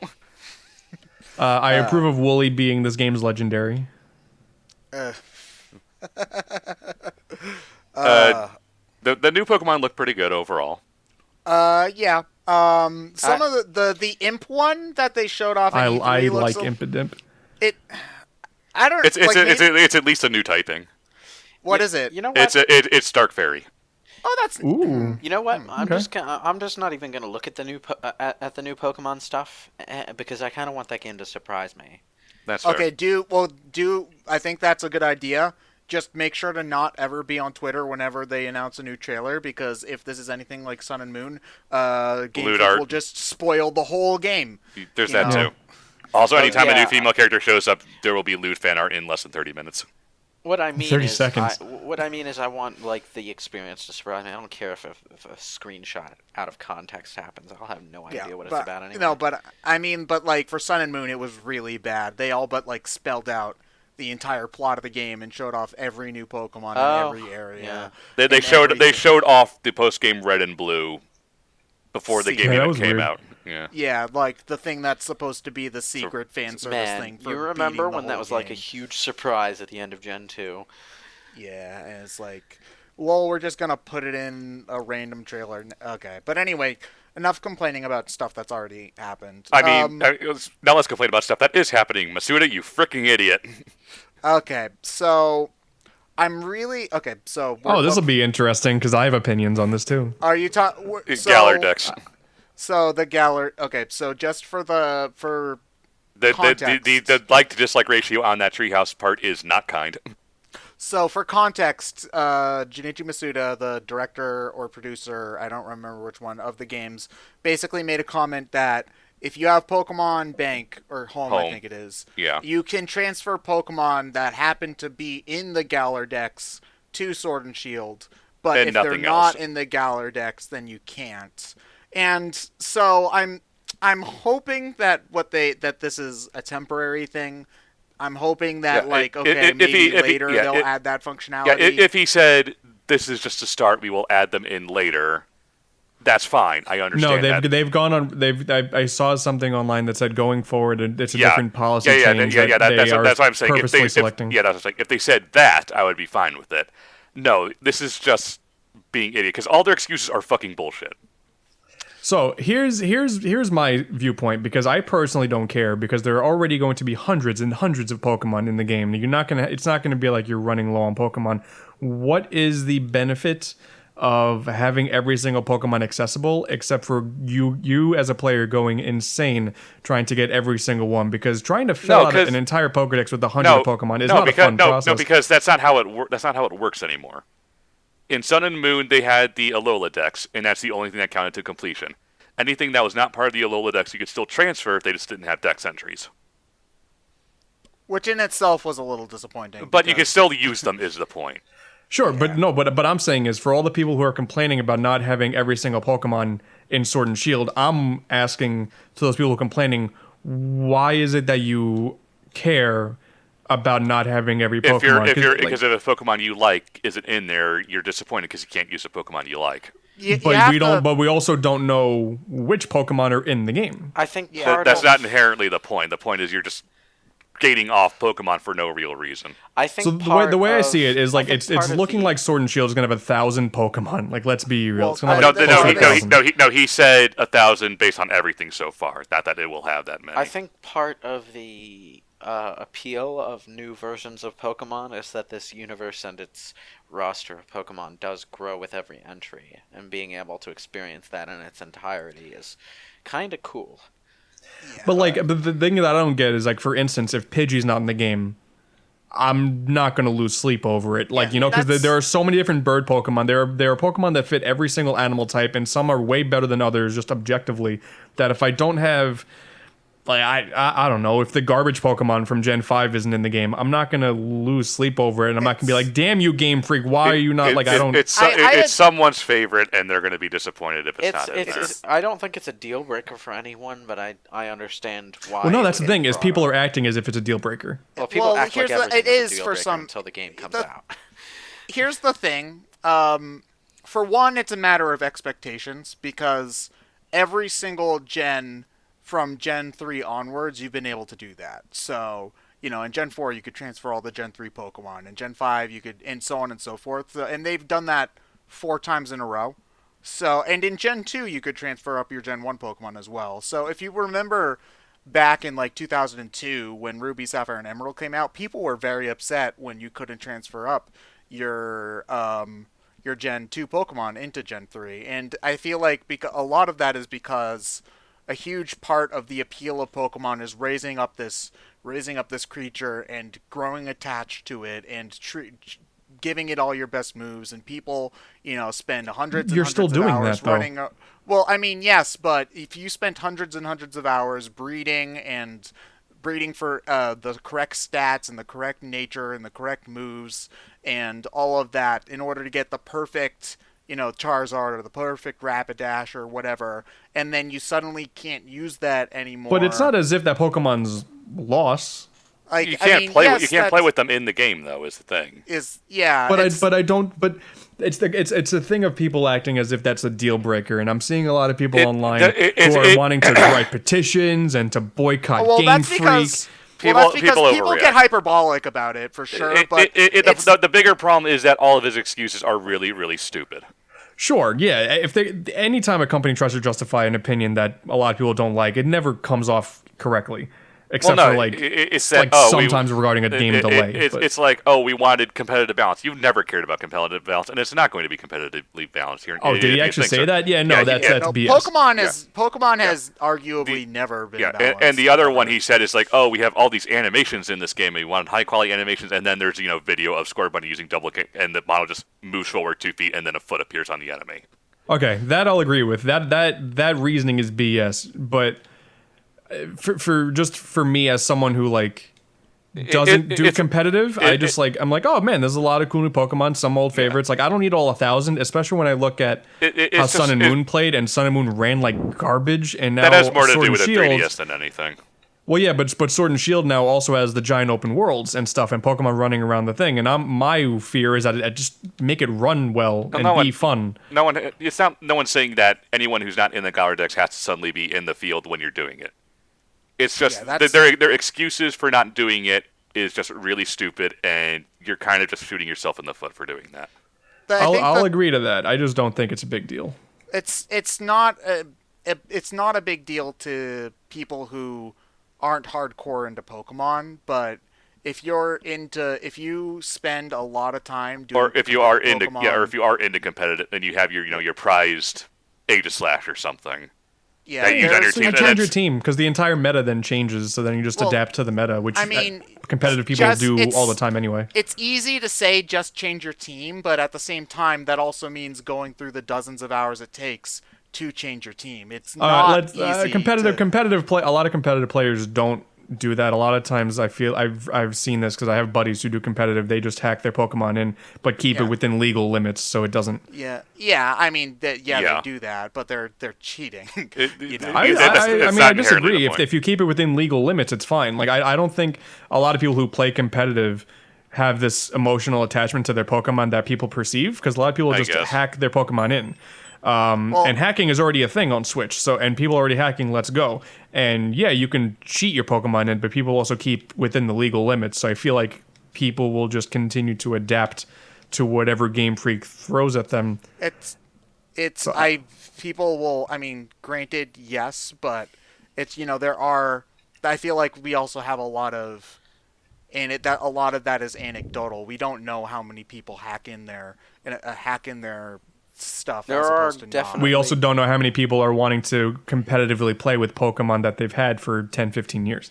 Well, there's going to be a lot, considering that they probably, as soon as they allow you to bring in old Pokemon again, stuff like Primal Groudon or whatever are going to go back to being ridiculously broken, and they're going to want to have that option.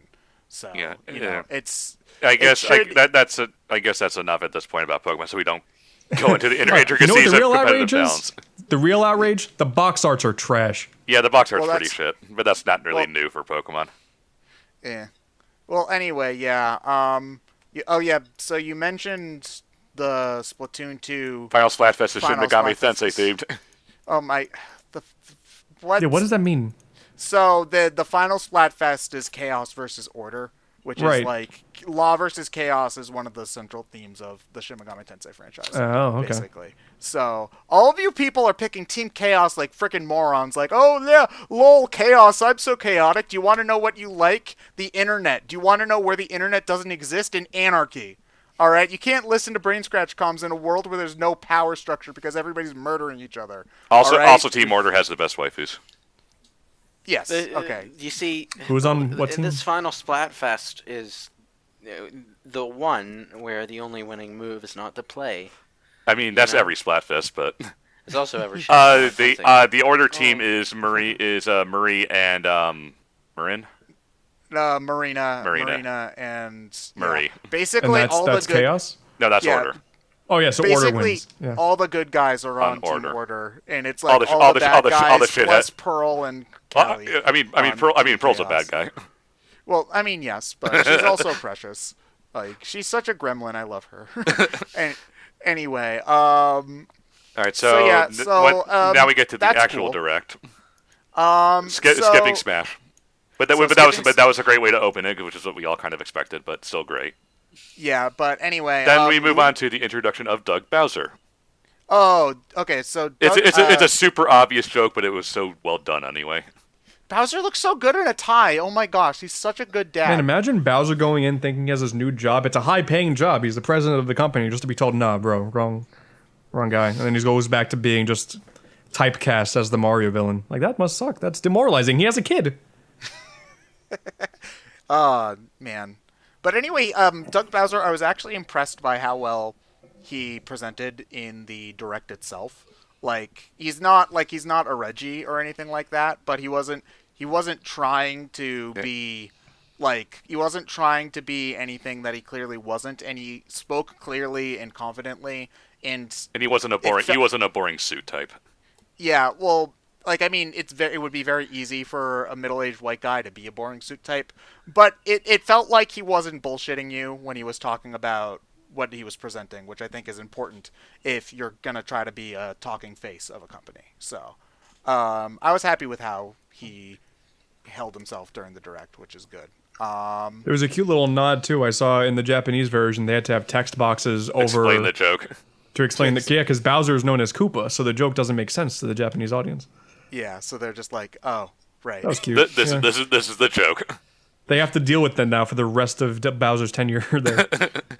I feel like they probably won't try to overdo it. I hope they don't. And they'll probably just call him Doug instead. Yeah. Something like that. Which will then result in but anyway, pizza. Luigi's Mansion 3. This game looks so good. I want it now. It looks so good.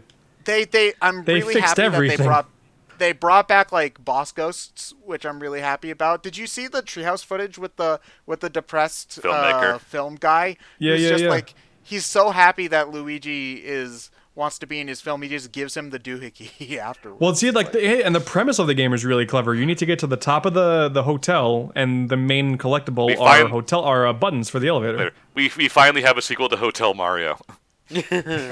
No. Dear pesky Luigi, I am I've put all your friends into portraits.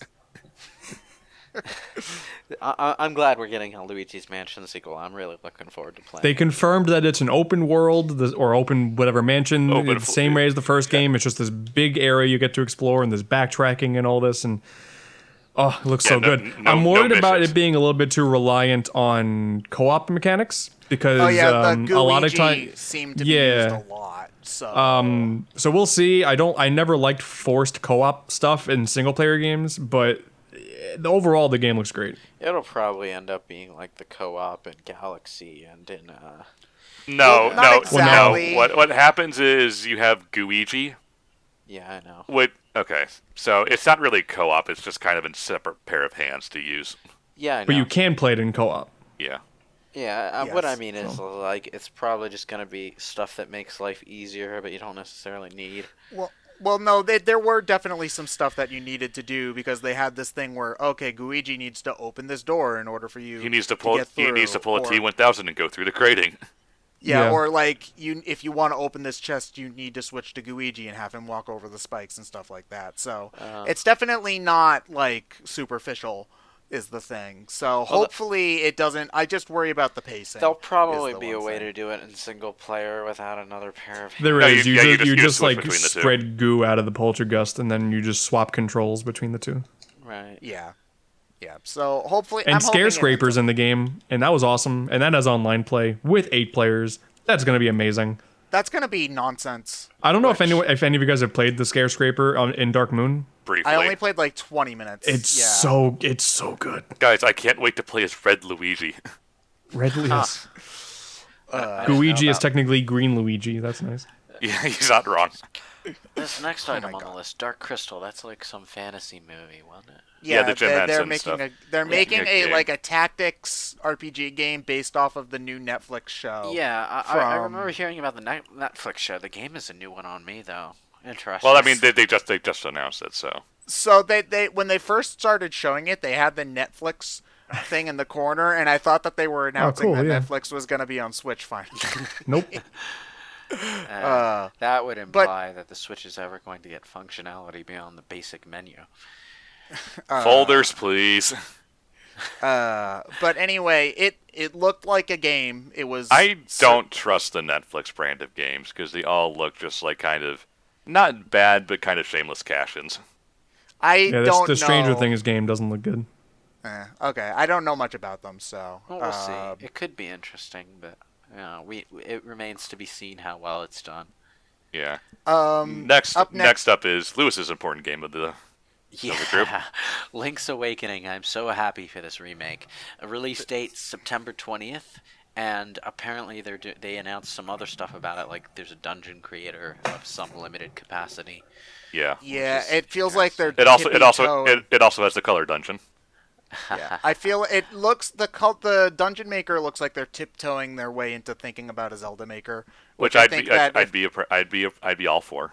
I think a Zelda maker would be interesting, and it's like, okay, we had like RPG Maker on PS1 and its sequels on PS2, and obviously none of that is as complex as like the PC game, as the PC RPG makers and whatever. But it's still fun to mess around with, and I think Legend of Zelda, 2D Legend of Zelda, anyway, is an interesting. Like if they did a Zelda, with that stuff. like if they did a Zelda 1 simpler style, A Link to the Past, and kind of took all the stuff from this game, be like the new Mario style for the Zelda Maker. It'd be quite a good idea. A Zelda Maker could mess around with things that Mario Maker doesn't necessarily do, which is like story scripting and stuff. Which is why I bring up the RPG Maker comparison, because you could do some interesting stuff with that, even on PlayStation 1. I mean, I'd be fine. I mean, I'd even just be fine with a Zelda dungeon maker. You don't have to make the full game. You just make dungeons.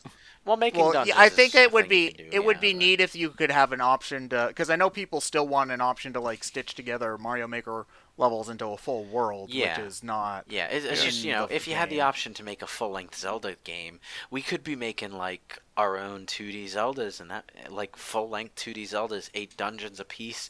I don't think quests. I don't think I they'd don't go think that they'll far. ever do that because the thing with Mario I'd be- Maker is there's an ease of access to it. You can just Yeah, sort I of know. goof around and make a But, level. Boom, it's up there. But just because there's an option to make a full-length game doesn't mean everyone's going to be doing it. People I are think if still they- going to be. well, I would argue even for the most basic stuff of Zelda, it takes a lot more time and effort that I don't think people are actually willing to give. Like a lot of people want it, but I don't think people actually. Like I said, I to deal with I it. think, like I said, if they were to do it, I think they would just stick to dungeon making. Yeah. Well, I feel like be it wouldn't. surprised, but It would have a community. It would definitely not be as large Just as the Mario. Mario Maker. No. Right. Like, That's what I'm saying. Yeah. You might only in the end have like a handful of full-length games that are actually worth playing, but having the option to put that together would be cool. And people don't necessarily have to do it as full length. They could just do like a little side story about Link's adventure to go get milk for Pac Baby or whatever. I don't know. Well, Right back, baby. regardless of dungeon making, Lewis, your thoughts on the actual Link's Awakening coming out? I'm really, really goddamn excited for it. I don't know what else to say. It's kind of like the Insane Trilogy version of Link's Awakening, and Link's Awakening was my first Zelda game, so I'm really hyped for it. I'm just glad that the biggest hindrance of Link's Awakening is that the fact it was on the Game Boy. Yeah. Now we can have dedicated Sword and Shield buttons, Pegasus Sword and boost Shield power. are buttons. Did they show you how many buttons that you have to work with? You have 2 item buttons, but Sword and Shield are dedicated buttons for A and B. And the power gauntlet is the power an bracelet add-on. is an add-on. Pegasus boots are an add-on. Excellent. Yeah, so basically, it's like you're playing any other 2D So Zelda game. basically, all of John's The complaints acorn, with the original- acorn music when you get an acorn is not as ear grating. Oh, Lewis, best part, you can still steal shit, Oh, excellent. and he still kills you when you go back in. Does he still rename you Thief? Yes. Yep. Excellent. The crane game has actual physics to it. That was weird. They showed that off in Treehouse. They tried picking up the Yoshi and it fell You with won't- realistic you won't physics.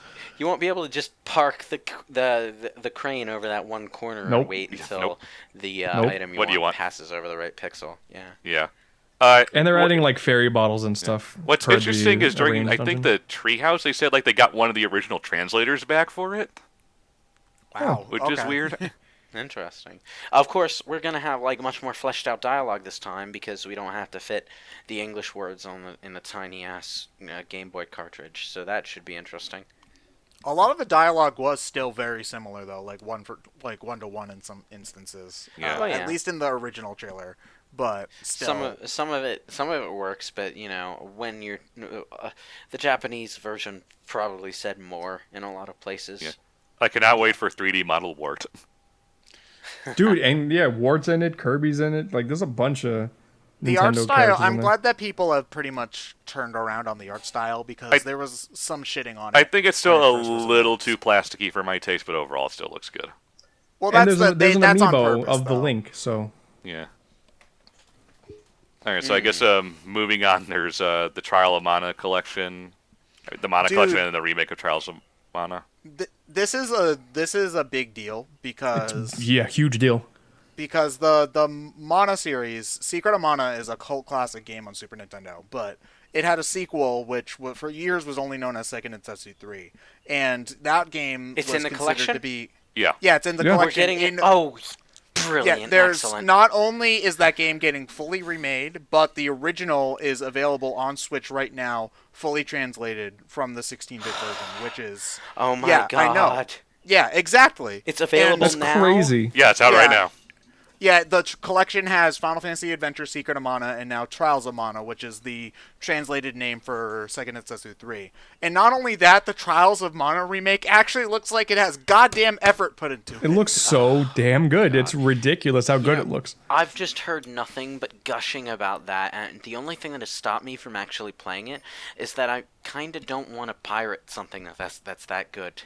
Well, it's coming out, so Yeah, Excellent! so Oh my god, I'm Yeah. getting that tomorrow. How much does it cost? it's $40. It's 40, and it is but coming. you It's do coming get out 3 physical games. soon. It's all, if you're a Okay. physical collector, it's coming out physical in like a couple months. Yeah, I but don't really care. Oh, so there you go. yeah, but the gameplay for the yeah, remake Trials of looks Mana really actually good. looks really good. Yeah, so that was again, that's a an announcement that people aren't really talking about, but it's really, really awesome. The better that they're getting with these remakes, I am getting a little more okay with the idea of that team doing Chrono Trigger. No. You know what? Chrono Trigger. Secret of Mana, going for it from Secret of Mana, but like I was like, there's no way they should not touch any of these things. But Trials of Mana, I feel like they can maybe pull something off if they just keep. Chrono Trigger is literally perfect, and you will not touch it. No, it's not. Perfect. I definitely don't want a sequel because they'll never recapture the magic. But the closest we'll get is a remake. Chrono I don't think they can never do a sequel of it, but that game is perfect, and you will not convince me otherwise. It's too That's easy. fine. Well, anyway, we can argue just about want that. to throw it out there. Oh yeah, Witcher 3 is getting ported to the Switch. It's an excellent game, and you should play it. I would still recommend the PS4 version over the Switch version. It's going to be running much worse than the PS4 version. But the brief gameplay they showed, it did look kind of rough, but that portability aspect really will mean a lot to it. Oh, no, not saying the game will be bad. It's just it's gonna work better on the PS4 and PC. It's gonna work better on the PS4. To be fair, The Witcher 3 is not a game that requires too much hardware power. Surprisingly, my PC can run it on medium settings, which is it should tell you something. My PC is a piece of shit, but apparently it runs like 720 docked. So, it's a decent stability on the Switch, and I'm glad for that. But The Witcher 3... That's going to be how I experience it. I've not played it yet, so I'll try it out on there. No matter what system you play it on, The Witcher 3 is a great game, and the writing is wonderful. It's just one of the most confident games as far as writing goes that I've ever played, and that's actually surprising considering what Witchers 1 and 2 were like in the writing department. But it's also like one of the most, I would say one of the best-paced open-world games I've ever played too. Like, not a whole lot of of open empty space. There's stuff to do all over the place. Some of it is Ubisoft checklist stuff, but my recommendation if you're going to play this game is to turn the minimap off, because the world design is good enough to, help you navigate by itself. And it's a lot more fun to play the game when your eyes are on the environment rather than that map in the corner there. Just trust me on that. A lot of people I'll agree to that. That's how I played Xenoblade, and I had a great time. I had a better time doing that. Yeah. Sometimes it really does help you get into it. Fire Emblem Three Houses next. Comes out in a month and a half. Gameplay-wise, it looks great. It's a matter of will the story and characters hold up. I'm a little. Well, they already said they ditched the baby dimension. Yeah, which thank God. You can't fall any lower than the baby dimension. Looks like you can still romance everyone though, but it's after the time skip. But it's after the time skip, so you're not necessarily dating your classmates. Okay, so I'm kind of burnt out on Fire Emblem, to be perfectly honest. So I'm probably skipping it. But I'm getting it. So I didn't play too much of the previous one, so I can't say I'm burnt out. I'm gonna get it because I've been looking forward to the next full console Fire Emblem. But what really interested me was Ryan's description of this as Fire Emblem doing a fusion dance with Persona. It kind of is. I'm not mad about it. Yeah, you get you can basically customize people a lot more in depth than previously, and you have You roam around the school, you have free time, you have, relationship events you can do. It's basically just Persona and Fire Emblem. And everyone was just being, snarky, haha, we already have SMT, Sharp FE on Switch. It's like, not the same thing, guys. Not the same thing. Yeah. I really like the idea of you being a teacher, being able to mold all the other classmates into whatever class you want. They have to take exams to upgrade to a new class. You don't just seal them into one. Like there's some really cool things they're doing with the school idea. The idea of dating your students is kind of the military. Well, no, it's after the time. It's like they've already said there's a time jump, and there's a time jump, and then a war begins, which I guess is spoilers, but they themselves spoiled it. You can't date the classmate stuff. It's technically you're technically not. The military school stuff makes me think of Valkyria Chronicles and Trails of Cold Steel. Trials of Cold Steel is another comparison I heard a lot of. Yeah. I need to play those games too, but I'm trail... kind of hoping those get ported to Switch too. So everything's on the Switch. They've only just ported Trails of Cold Steel to the PS4. So in about a year's time. Yeah, I mean, they don't look like they'd have any problems running, so Yeah. I'm holding out. So yeah, Yeah. Three Houses. I'm looking forward to, at least from a gameplay sense. It looks like a major step up compared to Fates and Shadows of Valentia, where they just clearly had issues on a lot of fronts. Yeah.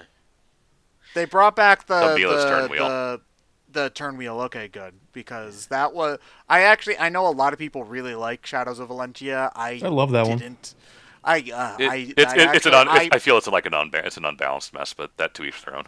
I mean, I'm gonna be a complete weirdo here, but I actually liked Conquest more than Shadows of Valentia. Yes, I know I'm a weirdo, whatever. But the turn wheel was legitimately the best thing because it's nice not having to redo 45 minutes of gameplay if you make one mistake. Yeah. Or if the enemy gets a random crit that you had no way of dealing it with.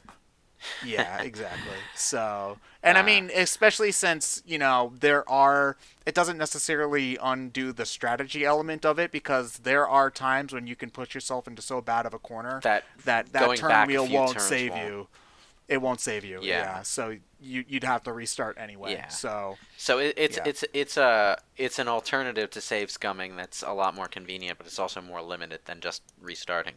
The next thing. Next up is a weird one because they did complete gameplay saturation. Yeah, no. The weird thing is they did this whole skit thing. Yeah, where that people I don't understand. Yeah, where people went into this haunted house and they were just playing Remake and stuff. It's like, okay, so is this a new thing, or they spent like a minute doing this, and then it's like, oh, Resident Evil 5 and 6 are coming to Switch. It's like, okay. The way that they were building it up, I thought that they were going to announce like Resident Evil 2 for Switch, or that'd be nice. or like a Revelations 3 or something.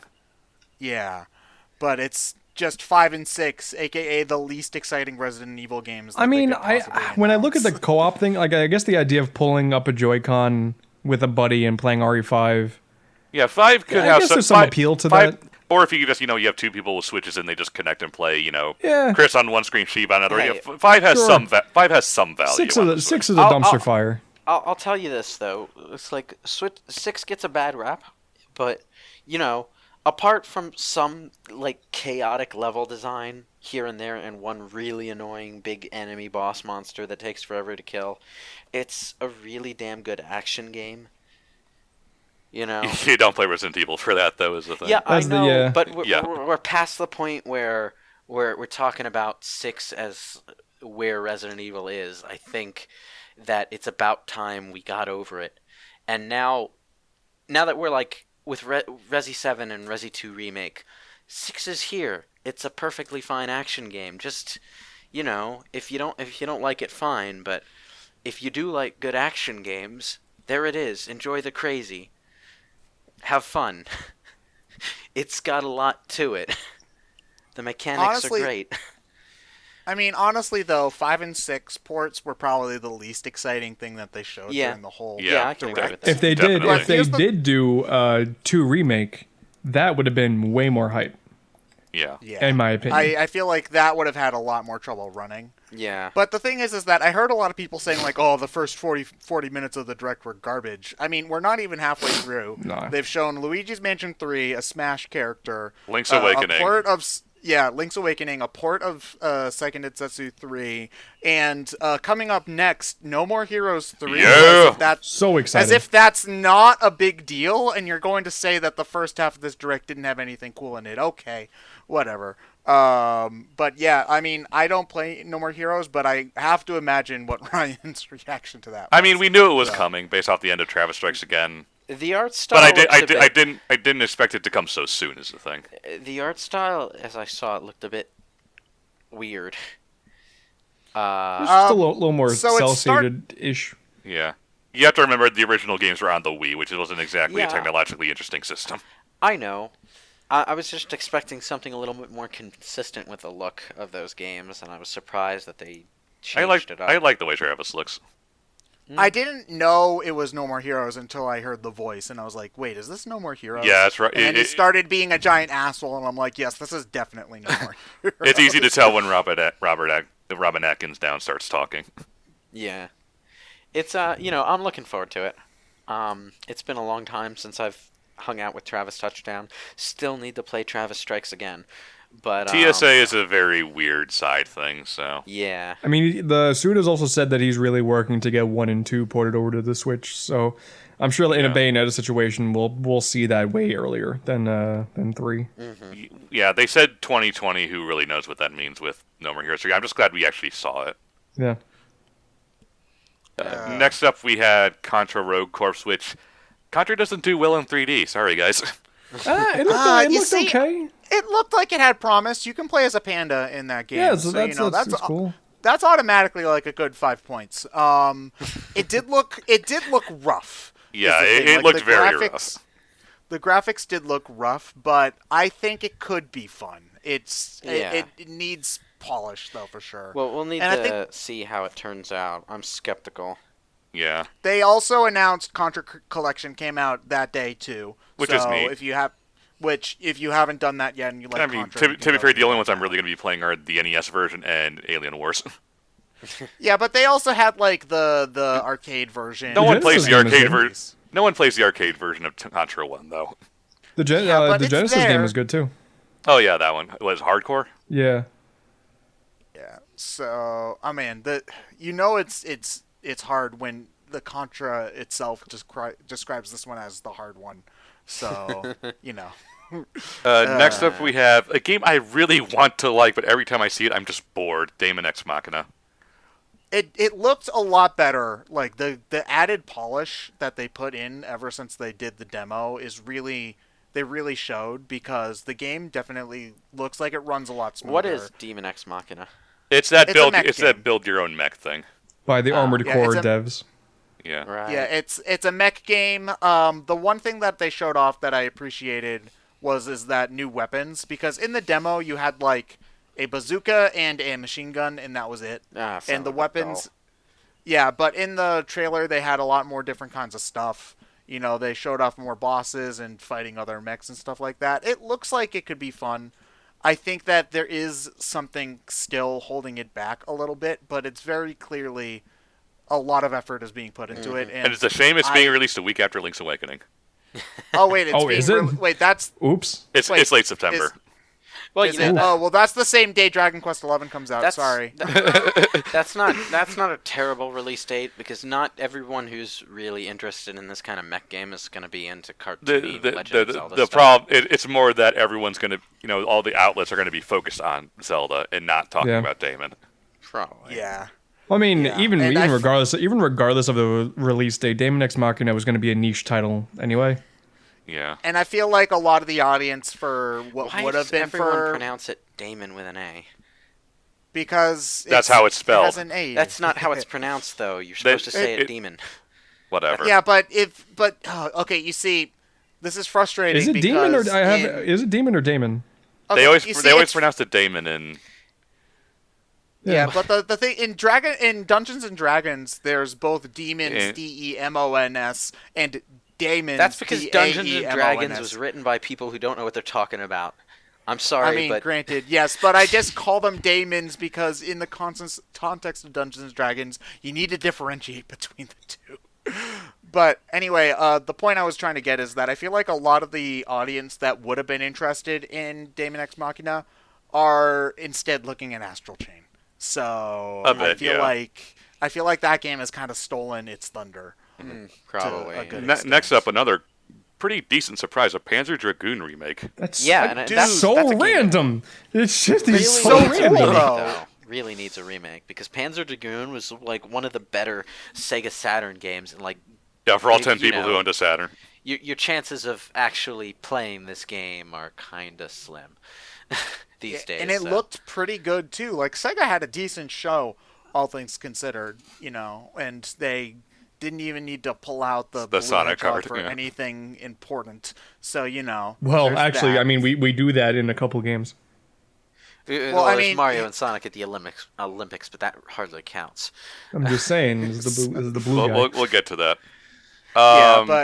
That's good to see. Hopefully, that means we get 2 and Legend of Dragoon at some point. Yeah, I've been wanting to play Panzer Dragoon for a while, And now I have a perfect opportunity that doesn't involve me either going out and getting a new system or going through technological gymnastics to get a Saturn emulator working, because goddamn, I still can't do that even on this computer. It's an old game. The entire game is that on rails on the dragon stuff, right? That's the whole thing. It's Star Fox, yes.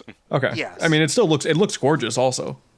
Yeah. Yeah, it looks like the art style that Panzer Dragoon is something that I don't think I've ever really taken the time to appreciate. Well, because it came out on the Sega Sega Saturn, where everything looked really shitty in 3D. So Yeah, we mentioned this the before. polygons was different. We mentioned it before about getting burnt out by all these remasters, and I gotta say, we got like 5 or 6 remasters at this E3, and Well, not burnt out, not yet, No. and that's a lot. That's because they're picking games that kind of deserve it, I think, is the big thing. Yeah, Yeah, and that's what I'm loving. That's why I like the whole idea of remastering these old games. I adore. It'll get awkward when Yeah. we get Glover remastered. Yeah, Dude, that'd be great. Then they finally finished Glover 2. The thing is, here we're getting some slightly at this point in time we're getting some slightly obscure games being remade. Medieval, Panzer Dragoon, stuff like that. Those are games that a lot of people haven't played in their original incarnations. So even a lot of us who were interested in the Crash remake because we love Crash so much, and replaying that game all shiny looking was a nice idea to us. Even a lot of us are looking at these remakes and like, oh, this is a cool way for me to experience this game for the first time. So Yeah, it feels more like a new game to me. Yeah. Yeah, I mean, I'm doing the Yeah. same. It wasn't at E3, but Medieval, like all these games that just you never get the chance to play. I never had a Saturn, so like seeing a game like this remade, it's awesome stuff. Although if there's ever a Clockwork Knight remaster, remake, I don't know. When are we getting a sequel to Bug? That would be the weirdest fucking remake. How about Mischief Makers, anyone? Ooh, yes. Shake. Anyway, next on our list is Pokemon Sword and Shield. They talked about it for Which like 2 minutes, and then they showed the hot water gym waifu. Oh. Who's better than Sonya, for the record. All right. Yeah, I like her design better than Sonya. Yeah. All right. I'm sorry. I don't make the rules. Okay. Yeah, they talked about it for like 30 seconds, and then just passed the buck. Astral Chain. Astral Chain still looks amazing. Dude, the And I'm gameplay they showed at Treehouse, the balancing of your combat versus all of your whatever they're called, your stands, Legions, I think it basically was? all your stands. Is that a JoJo reference? Yes. It looks it looks like the insane over the top stuff that Platinum Games is awesome at. And I'm not usually a huge I didn't really like Bayonetta, but I think that I could get more into Astral. Yeah, Chain I'm not as well. big on this type of game. I will give it a chance if it scores really well, and then all my friends gush about it. Yeah, and I mean the police kind of stuff also looks kind of fun, but then again, I'm also a Law and Order junkie, so I love stupid, cheesy police dramas. So You're out of control. like, You're out of control, McBain. Turn in your badge. Yeah, but having that, but with like aliens, just sounds kind of cool. Like the mayor's on my ass about this alien invasion. We need to do something about it. Mendoza. But yeah, I feel like we don't have a lot to say other than it looks really cool. Yeah. Next, we have the twin stick shooter thing, Empire of Sin. Which, Weirdest thing that I've ever I think I've ever yeah, seen it's like, Nintendo hey, let's show make a off. twin stick shooter based on 30 Chicago. Okay. It's Yeah, not dude, by I love- it's not by a reputable developer. It's not cartoony. It's just this No. weird mobster top-down co-op shooter. I love 1920s, 30s. I do too. Like, Yeah, But no, from Nintendo, I it's love just I weird to love see. the Empire State aesthetic. It's yeah, amazing. but you know what? I heard like some buzz about it being like really good, so I'll keep an eye on it. But it is it was a little random, but we'll see. Yeah. I have no feelings on this because it's in a genre that I really don't like. Fair enough. Yeah, Next, we have Ultimate Alliance 3, which is an Ultimate Alliance game. Yep. Yeah, so Yeah. that's gonna be fun. I mean, I don't really care for Diablo likes very much, so even though I'm a Marvel guy, I probably won't get it. The Ultimate but- Alliance games were pretty good. They were basically just X-Men Legends, except better and with more characters. So You mean I don't have to play as You mean I don't have to play as Scott from X-Men, who everyone hates? I mean, nobody would pick Cyclops unless if they were forced to. So I can't blame you for that. Nobody likes Scott. Jean Grey likes Scott. Nobody likes Jean Grey. Scott likes Jean Grey. Scott's nobody. Wolverine likes Jean Grey. Wolverine likes a lot of people. That's true. He also doesn't like everybody else, so Anyway, but yeah, Mario and Sonic at the Olympics. No. Cadence of Hyrule is already out. Oh yeah, that game came out like today. Yeah, actually. apparently Adriana Figueroa and Family Jewels are contributed to it. So congrats to them. Miklachu, who is also she played the automaton and like the video game awards, or nice. orchestra. She did the violin. They got some pretty good internet people to work on it. Congrats to them. Yeah. Yeah, they're in like an official Zelda game, which is probably their dream. So I don't think I'll get it though because I don't really like roguelikes very much, but it looked neat. I've put it on a little bit. Basically, you can do all the Crypt of the Necrodancer stuff, but you can actually turn off the whole restriction to the music, so you can just play it like a tile-based Zelda game. Oh, okay, that's interesting. So I like that the enemies are called stuff like Go Maracas. Like the what was the other one? Bass Guitarmos Knights. Okay, that's pretty cool. Though. Next up, we have Mario and Sonic at the Olympic Games, which has probably the most important announcement of this entire thing. You can play a shirtless Eggman. Eggman with feet. My God, Yeah, Eggman with feet. I hate like You ever want to see Eggman shirtless? No. Well, now you can. No. Was literally a joke in one of the Sonic Retro. Yeah. Is that nobody would ever want to see Eggman shirtless, and now we have that in a real game. I hate Sega and everything they stand for. Hey, the game looks okay. It looks better than all the other ones. I've done videos on it looks better than played Rio. all of them. It looks better than all of them. It looks better than Rio. It honestly looks better than all of them. Like it's Well, for what it's worth, it does look good. That one Olympics break that they took, I guess, paid off. Well, we're doing this on the Switch now, so we need to, amp up the gameplay so that it's not all waggle. Because waggle isn't really a thing that we are doing anymore. No, apparently you can play with the Joy-Cons, and there is still motion controls. Oh yeah, but I mean it's not so much like the big gimmick anymore. Sure, yeah. it's a shame that they jump back in with summer because I prefer the Winter Olympics in general. Same. So They're also, but on the bright side, they are bettering the naming scheme because instead of attaching the location to the title, it's just Mario and Sonic at the Olympic Games, and then it's like Tokyo 2020 edition, basically. So it's way better than what they were doing before.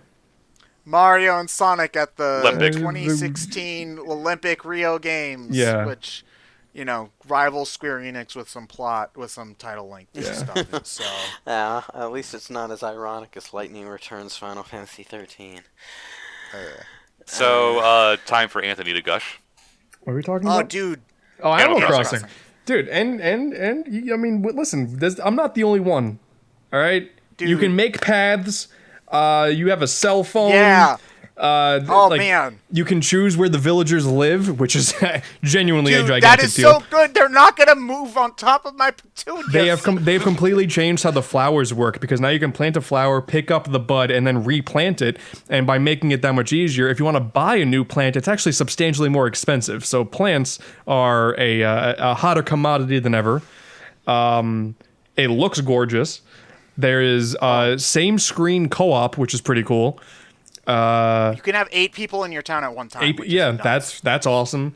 Like it just and the whole concept now is you're building an entire island from the square up. Yeah, it's this whole thing about Animal Crossing was really great because 1, everyone who likes Animal Crossing gets a fantastic new game they get to play. 2, Nintendo gets to look good by actually, prioritizing work-life balance for their employees. And 3, I get to laugh at all the Animal Crossing fans throwing a casket over a very minor delay. No, actually not true. Actually, it seems like all the fans are cool with it. Most have been pretty good. Yeah.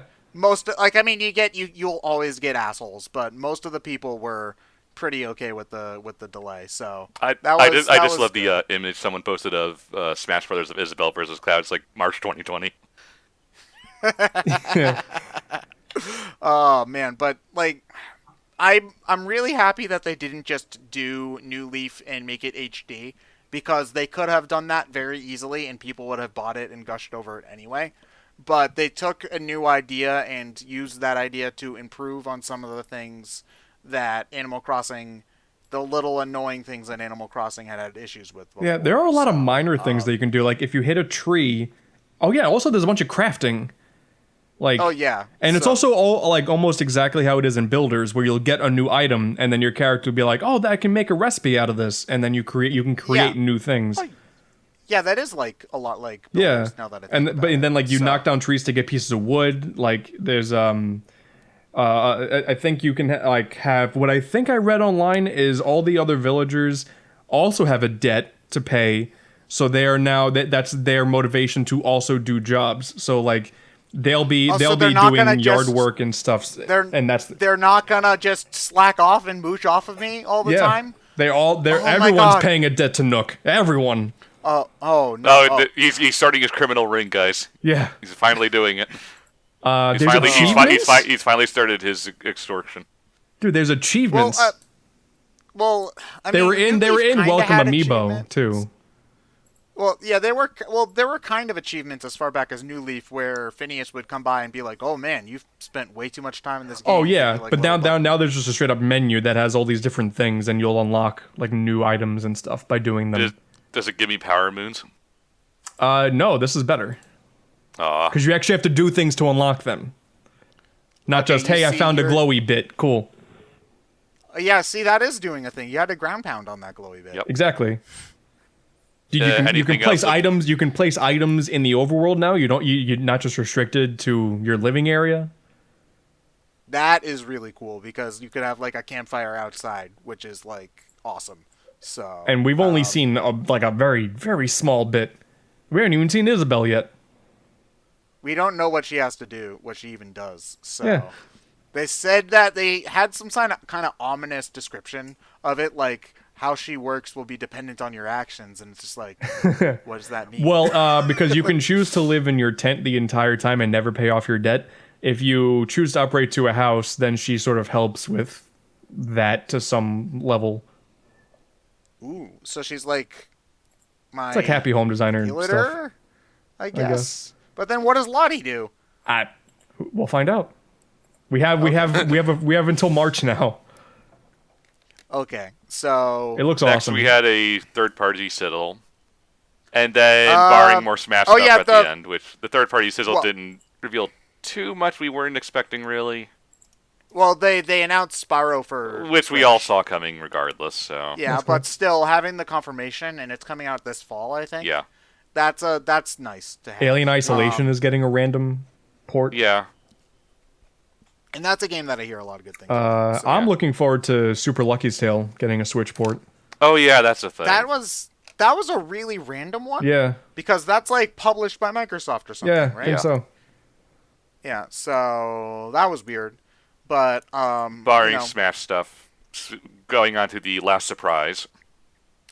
Oh, Breath of the Wild sequel. Woo.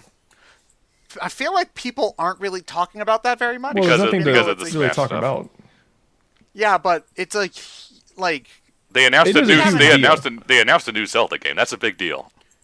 Yeah, but not only that, but as a direct sequel to Breath of the Wild, which I feel like and it looks super dark and scary. Aonuma has gone on record now and has said that it is going to be more creepy than Majora's Mask, which is very, very bold claim. With? Like, it looks like Link and Zelda are adventuring together now. Yeah. People are hoping for playable Zelda. I know. Yeah, well, that would be cool. When asked about it, Aonuma didn't say no. It's like, we had this whole story where Zelda was trapped in the castle, and now we have a sequel where she's right there the whole time. That's actually a pretty cool reversal. I like it. Dead Ganondorf is also a thing. Yeah, and that was it's genuinely creepy. And then a lot of people pointed this out. If you reverse the trailer, the audio is pretty ominous. No, the trailer music when played in reverse is basically the game over music from Zelda 1.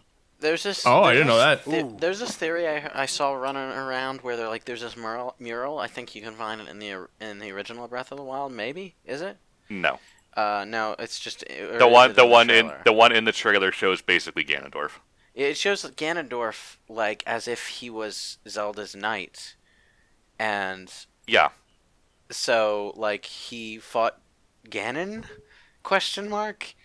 We'll have. There's a lot of theories going around, and I'm super excited. Yeah. Man. So the one thing is that I'm interested in is that since it's a direct sequel to Breath of the Wild, and at that one point at the end they do show a cutout, and it is the same map. Yeah.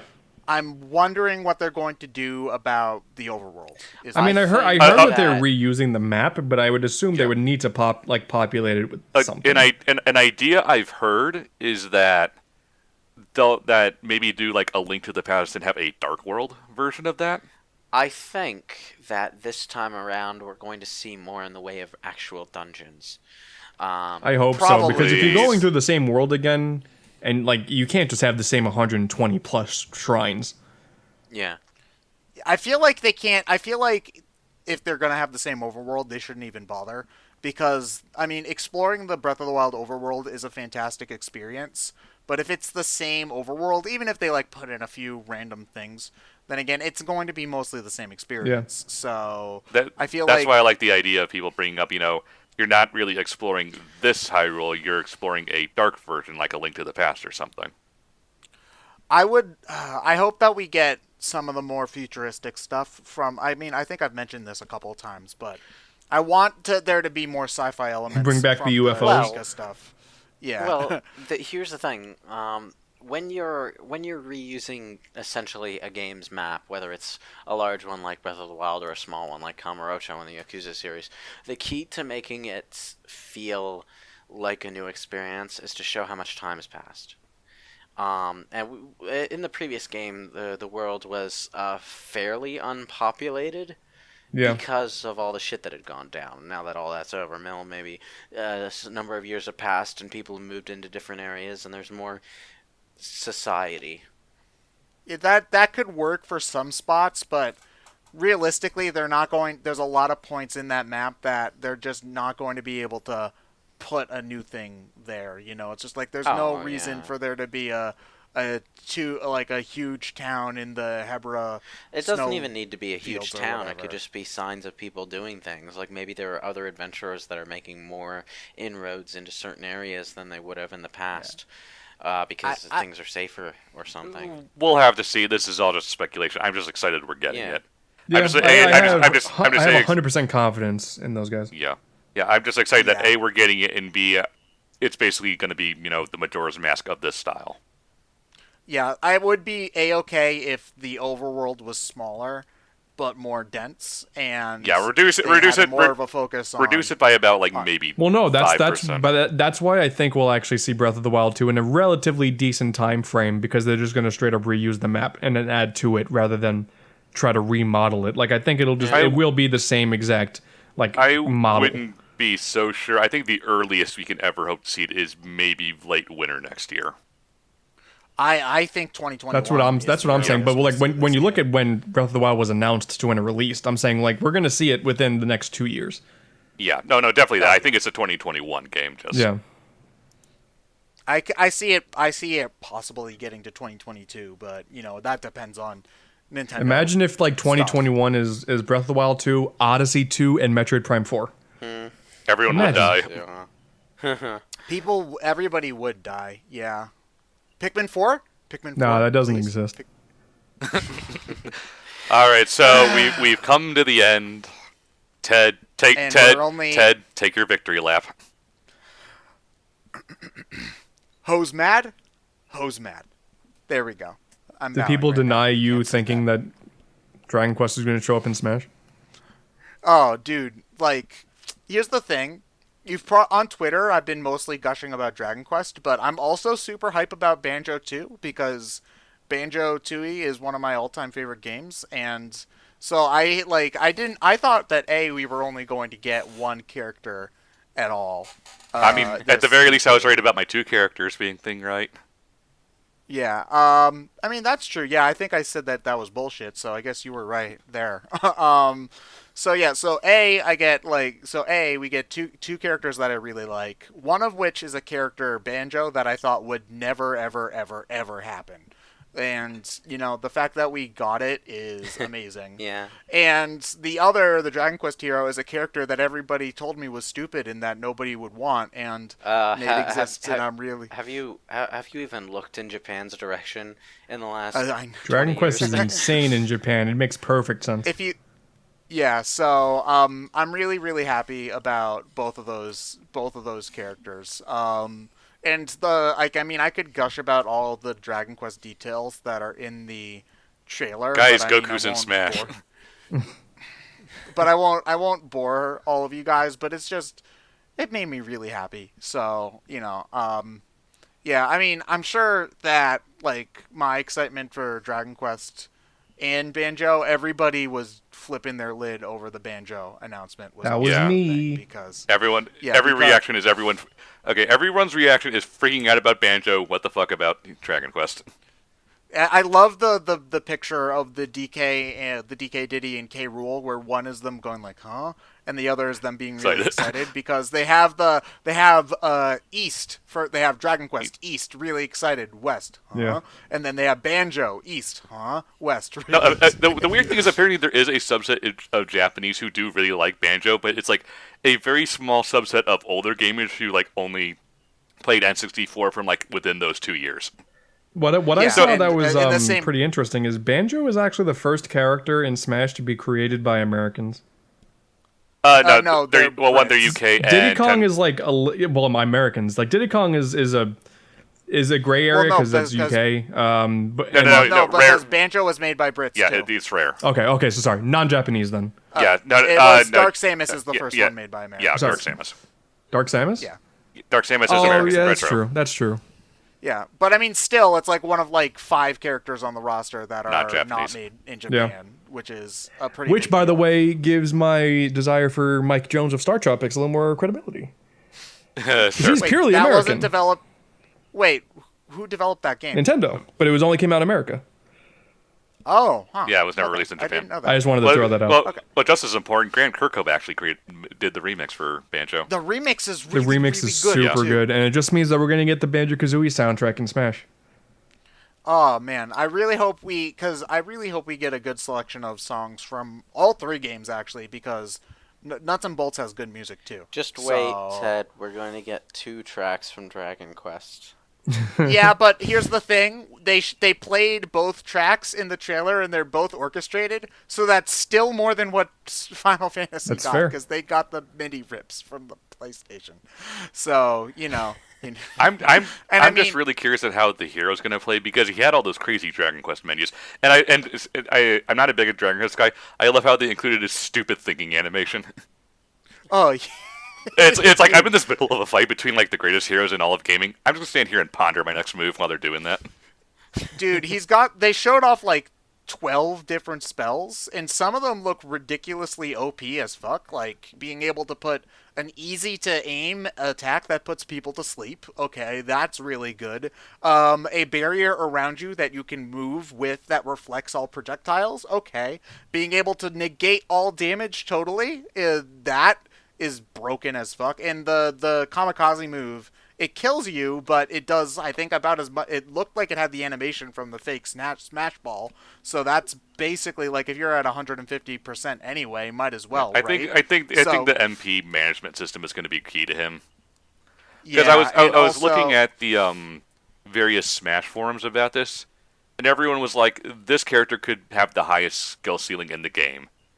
Yeah, trying to navigate the menus mid-battle seems like a hassle.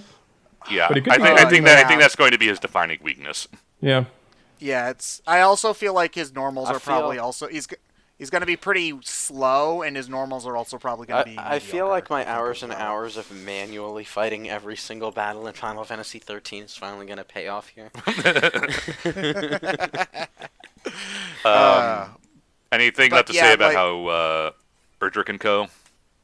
Well, I'm happy that we get 4. You see, you were mad about us getting 1 Dragon Quest character in Smash. Now I get 4.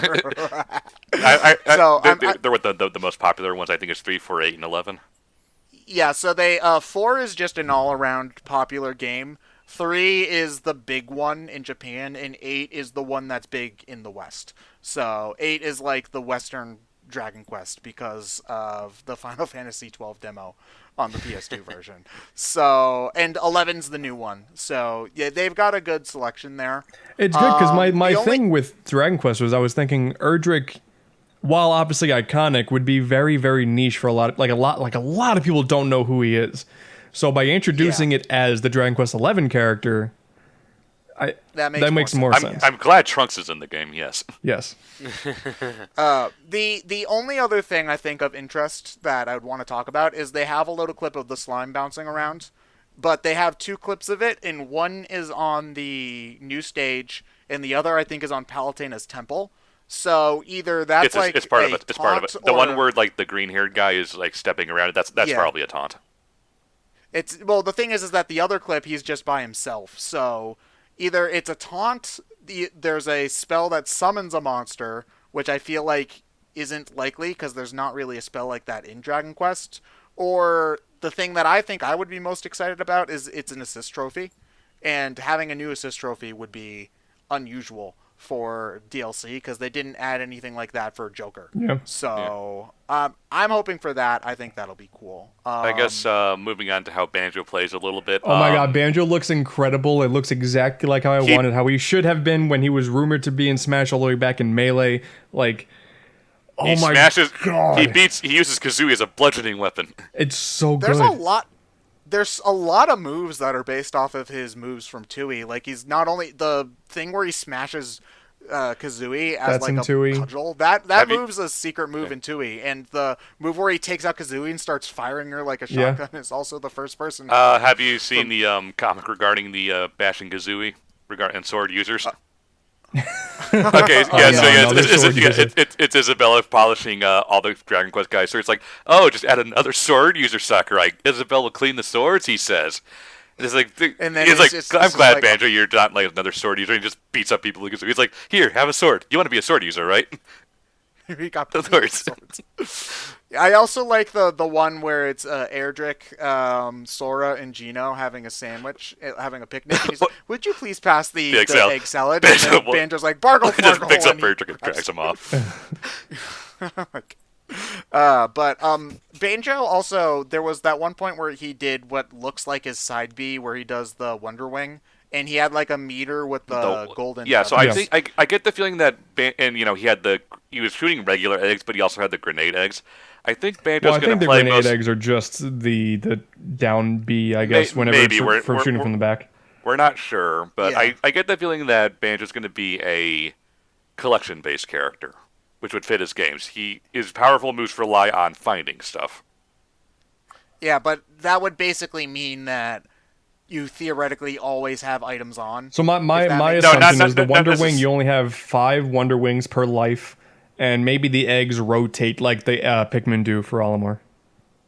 Maybe. That could make sense, but I feel like some of them would be hard, like if they wanted to do the clockwork eggs. Because like that, like you're supposed at least the one. Well, no, I think it'll just be the bomb, the fire, and the ice. And the normal ones. Like the normal ones would probably be always through Kazooie's mouth, but if you're doing the one where it's from her butt, that'll probably rotate between a few because it looks like that's a slower move as opposed to the regular one where you can just keep rapid firing. Which I'm also assuming is Banjo's standard B, which means that when we inevitably get to see Kirby as Banjo, it's just going to be a Kirby shooting eggs out of its mouth. What I would love to see is, based on what people have been doing, since Grunty's in the stage, what if she had rhymes for every character? Oh my god. People have already done a couple of good ones on Twitter, so I would like that. The stage also had a weird thing kind of going on about it where it rotates, which looked a little It did look a little weird, but it's because of the way the camera was. I think when you're sitting there playing and it's at a fixed camera position, it'll look more natural. But yeah, the angle they showed looked pretty odd. Yeah. I mean, other than that, the trailer itself was mostly gorgeous, but the screen at the end where Banjo's doing the peace sign, they have a couple of like really poorly edited PNGs of the fighters in the background. They gave cheering, Mega and, Man like, a smile. Yeah, but like one of them is Mario doing his taunt, and you can see that they weren't able to fully crop out the lighting from whatever stage he was on, or whatever it was. So he's got like this blue tint to him and stuff like that. So I mean, I think it's just something. I think the best part was just the intro, before he even shows up, where they just replayed the Donkey Kong stuff. And K. Rool lives there now, I guess. So Deep Smash lore, cool. Joker stole his treasures, and now he's friendly. That was clever. So, honestly, the part with the end, I couldn't even see through the tears, so it was fine. Yeah, pretty much everybody was just screaming. I legit teared up. Yeah. I just want to know is if Dragon Quest and Banjo are your middle DLC characters, who the hell is your fit? Who's going to be number 5? Okay, well, I'm really at this point. I'm willing to put money down on Crash Bandicoot. I feel like that's a possibility. Somewhat I think if I had to place money on any one character, put a gun to my head, say which character, obviously we're going to say third parties because that's pretty much a guarantee at this point. Oh sure, and like in terms of PlayStation, we do have Cloud and Snake, but we don't have the PlayStation mascot. Yeah, Xbox mascot. It could be Halo or whatever, but the impact of it being from Microsoft and also just being huge. Smash didn't really have a ton of representation for the 64. No, it does not. So really, Banjo just is obviously perfect, but I think to counter that, the next one would be the PlayStation equivalent, kind of, would be Crash. I think if I had to place money on any one character, I think Travis Touchdown has probably a good chance. It's a matter of they have to end on a bang. Yeah, no, I'm saying Travis is number 4 probably. But is Crash big enough to be number 5? I think so. Yeah. Crash is big. Crash. At least the original ones were big in Japan. Because I feel like they're really aiming for surprises. That's why they didn't end with Erdrick or Dragon Quest, because everyone kind of knew. But they're really aiming for the surprise factor. So it's just a matter of like. The nice part is that every rumor has now been debunked because none of them had both Erdrick and Banjo. Yeah.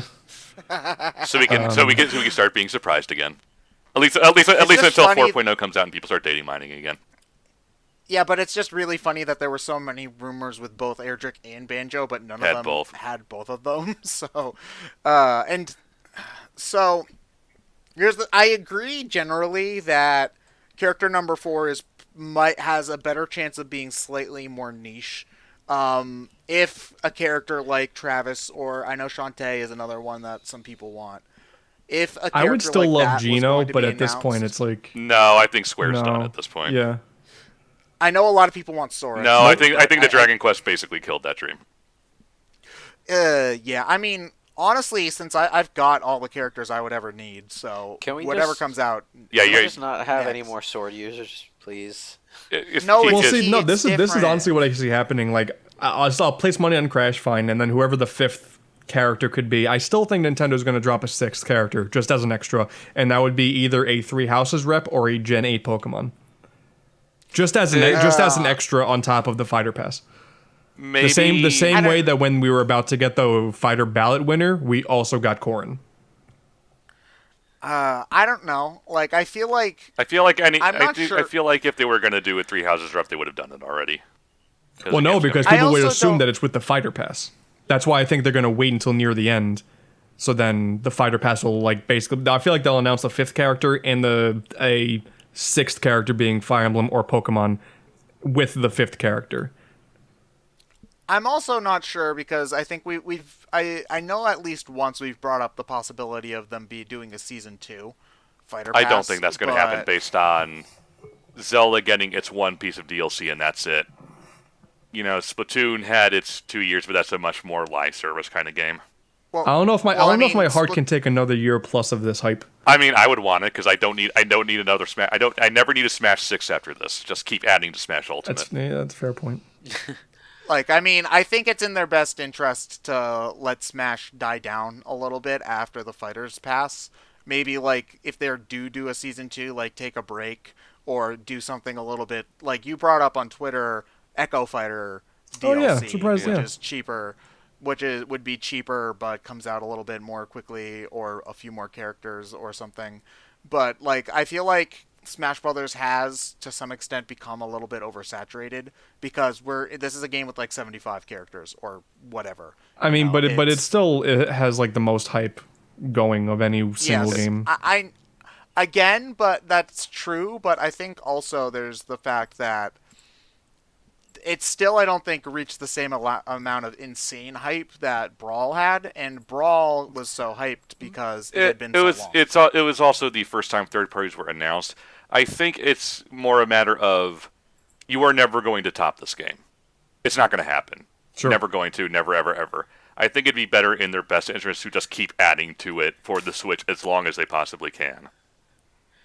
Yeah, probably. I think. Which is why I could see a like... second season pass just to last the life of the Switch. There'll be a break, but I could see a second season pass. Yeah. But yeah, I guess closing thoughts on Nintendo as fantastic. Whole. Yeah. Well, I mean, we've been gushing. I mean, as is traditional for us, we spent the most time talking about Nintendo and because, Smash. of course, we did. Yeah, but I think on top of them having the best stuff, their stuff was paced the best as well. Yeah. Yeah, because I said this during one of the breaks, but like the Mafia game was incredibly random, but everything was paced so well. Everyone was like, no, yeah, that was a 10 out of 10. Because even if you didn't like one thing, bam, we're already on to the next thing. Yeah. Like, I think the biggest lull for me in interest was when they were between them showing Fire Emblem and Resident Evil, where I was kind of checking out a little bit. That was like 4 minutes tops. And their direct was also only 45 minutes long, as opposed to Microsoft's 2 hours. Microsoft's 2 hours and Square's like hour and 15 minutes. Yeah. Where they would go on and on. So I think we all agree that Nintendo is the best one, but where do we rank the other ones? The problem is this year felt really dull, because A is a lot of just known stuff already. The other is that I think it's pretty clear that everyone's winding down and prepping for PS5 and Scarlet. Yeah, I think in general, like even though the rest of their presentation wasn't spectacular, Square might win just because the long portion that they dedicated to the remake was well done and revealed a lot about the game. I would say that all of the other conferences had like one big thing and the rest of it was a lull. They had games that were interesting, but Square's entire Final Fantasy VII segment was itself, on its own merits, probably the best part of the conferences, not counting the Direct from Nintendo. Like, I mean, that was definitely a highlight for sure, Yeah. and I think at least, we're not going to be unbiased because we have a bunch of big RPG fans. Well, I in this also call. mean like just in terms of audience reactions, there was a lot of cheering going on during that particular one. Yeah. Like, I mean, I didn't even watch Bethesda or Ubisoft, but from what you guys said, I didn't need to bother. So, No, I'm sticking to my claim that while some of the stuff was good, I guess Microsoft would be the second place, maybe Square. I think in overall, E3 needs a complete overhaul. I don't know if the new consoles will generate enough. They'll generate a lot of interest, but it doesn't guarantee a good show. And I just hope that they know how to pace themselves, because the way I see it going is Nintendo are running through 2019 unopposed, and Microsoft is not showing any competitive spirit. Sony isn't. I don't know if it's safe for them to just let Nintendo run wild like this and then expect everyone to spend $400 or $500 on new tech.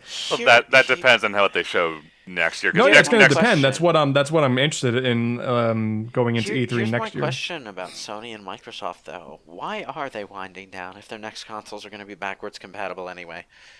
Well, because first party development, and they want shit to come out, at launch for their new systems to try and get people to buy it.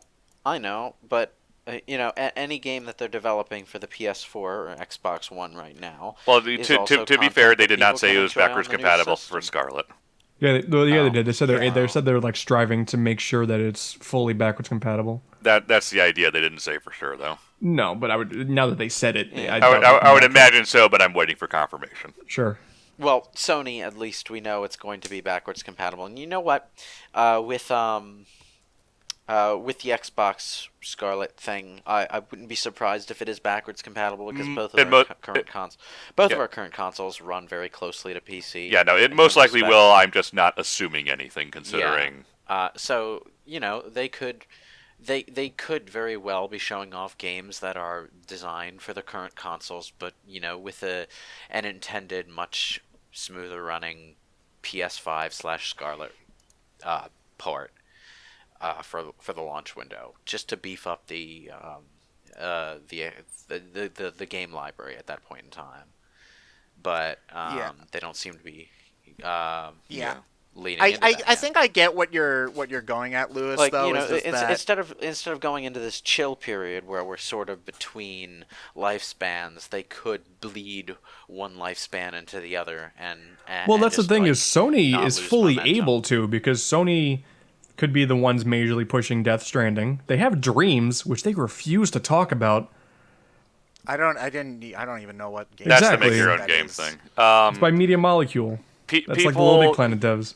I think it's more a matter of they know the hype cycle and that holiday rush. Yeah. If you say, coming out this Black Friday holiday shopping season, get your PS5 with boom God of War 2, boom this, boom that, or get your Project Scarlet, get your Scarlet with boom Halo, boom this, boom that. That gets people looking at it for that holiday shopping. So I get what you guys are saying. At the same time, yeah, from a business perspective, that's probably more what they're thinking. I mean, I understand what Lewis is getting at as well, and it would be nice if they were able to round out, their holiday. Because, I'm thinking about it. I'm looking at Microsoft right now, and there's not really much they showed that's like a holiday 2019 kind of. When is Gears coming out? Really? Later this year, November, I think. Yeah. So that's Gears theirs. is it. Yeah, Gears is it as far as I'm looking at, and I guess that Gears is a pretty big name. It's not anywhere near as big as it once was. Well, I mean, solely based on Microsoft, Gears, Forza, and Halo were always their main three. So you got Gears, you got Forza DLC, and then Halo next year. That's them forcing themselves into the position of having no IPs. That's why I think for the next Xbox, the Scarlet, them buying all those companies is going to benefit them. That's always what that's always what buying those studios was about. Not about it. Yeah, not for Xbox One. Yeah, no, there was, which I'm glad that they were looking forward at the very least. Sony being quiet, I think, is honestly just them waiting and seeing what Microsoft does so they can properly prepare. I think that they should have paced out their studios a little bit better, because since they had everything come out 2018, 2019, they had nothing for. Well, the thing going on is that I've heard that Death Stranding's this year, Last of Us 2's early next year, and then Ghost of Tsushima's summer 2020. Yeah, I totally forgot about those again. Well, it's because they weren't there. Yeah, they didn't show them. And I imagine they'll probably properly show off the PS5 for the first time, during their winter big PlayStation event. Yeah. Yeah. Hopefully they have stuff to show off for that. Well, I mean, the guys. I mean, Santa Monica hasn't been doing anything since God of War released last year. They have their other studios that haven't done anything since last year, so they'll probably have stuff to show. Hopefully. But anyway, I do agree, Ant, with you generally in that we don't need press conferences to be as long as honestly, the thing is, you could probably just do away with Bethesda and Ubisoft's conferences. They're not going to drop them. No. A press conference is going to make sense when Sony does decide to announce their new console. But I think there was no reason to do it this year. Yeah, but I think a company like Square Enix, they did not need a press conference. No. Here's the thing. From the business perspective to the investor, it's a lot more impressive when the company you're investing in has its own dedicated press conference at this big event. Yeah. Sure, yeah, but so- also I think it's very critical with I all of know. these things being streamed online, and they're always talking about how they're listening to feedback. The feedback for the conferences as a whole are, at this point, are typically average to negative. I know, from what I've and they been really gleaning. should. They really should improve how they do it. But I get the feeling that these companies really do want to hold on to just having them Yeah. as a symbol of prestige, I suppose you could say. Yeah. Yeah, I feel like E3 itself is becoming a little bit antiquated. Like, I mean, sure, having a designated time to show off all of your best games is one thing, but like you see a lot more gimmicks in terms of getting people interested, to Nintendo building huge amusement park type displays and whatnot. To I mean, Sony Which Sony they can just, still do. Yeah. Like it's the expo itself Yeah. is not the issue. Yeah. It's just, I think the way it's structured will probably need to change. Like, I mean, I'm thinking it probably won't change as soon as it should, because they're going to keep it the way it is for at least the announcement of the next Consoles. console. I mean, I mean, I we're wouldn't not- be surprised we if Sony we does don't- a state of play next year. Yeah, I was gonna say we don't know. I mean, Sony just kind of threw their hands up and started doing directs as well. So Yeah. I could very Yeah. much see them doing a direct for E3 and then having their own, their usual streaming stuff where they just go on the floor and all that. Yeah, which I think I'd be better with that, because generally these sorts of pre-recorded digital things are shorter and better paced and more well cut and less likely for stupid shit to happen in the middle. Yeah, So, definitely. it would just result in a better show to watch, which Yeah. I would appreciate. Yeah. So yeah, that's about our E3 2019. Next year's the big one, guys, when we got two consoles coming out. I hope Nintendo's good again next year, because they cannot have two good E3s in a row for the life I of think them. I think It's the thing is with impossible. Nintendo, we have a bunch of brand new people heading the company. We got Furukawa, I think is his name, as the Yeah. main CEO. And then there was a moment during the start of the direct where Doug Bowser stood next to what's the Koizumi. new Koizumi. And when I saw that, I'm like, oh man, that's the new power duo. It used to be Iwata and Reggie, and Miyamoto's still there, obviously, but it used to be Iwata and Reggie, and now it's those two guys with Furukawa leading. It's a totally new world that Nintendo's dealing with that I don't think we're gonna fully get to see what that means until like a little ways down. I think next year's going for Nintendo is going to hinge entirely on Breath of the Wild 2 and Prime 4. Yeah. And Bayonetta 3 to a smaller extent. Depending yes. on when they want to get that to come out. And Shin Megami Tensei 5, which still apparently exists. I want that game to come out so goddamn bad. But no, did you see that they announced Persona 5 DLC for Catherine Fullbody? And Yep. I'm like, okay, where's SMT5? I'm the older brother. Sorry, I'm a little bitter. But anyway, thank you, Anne, for joining course. us. It's like 11:30 now, so I'm tired, Same. and I'm sure you are too. I guess see everyone. gonna go to I guess bed now. I guess see everyone in probably about mid. 362 days? No. Pre E3 is going to kick off in mid-April, just so we don't get undercut again. 355 days. Yeah. Yeah, no. Pre E3 next year, mid-April, so we don't get undercut again. Oh, fair enough. All right. Night, Good night. everybody. Good night. Good night.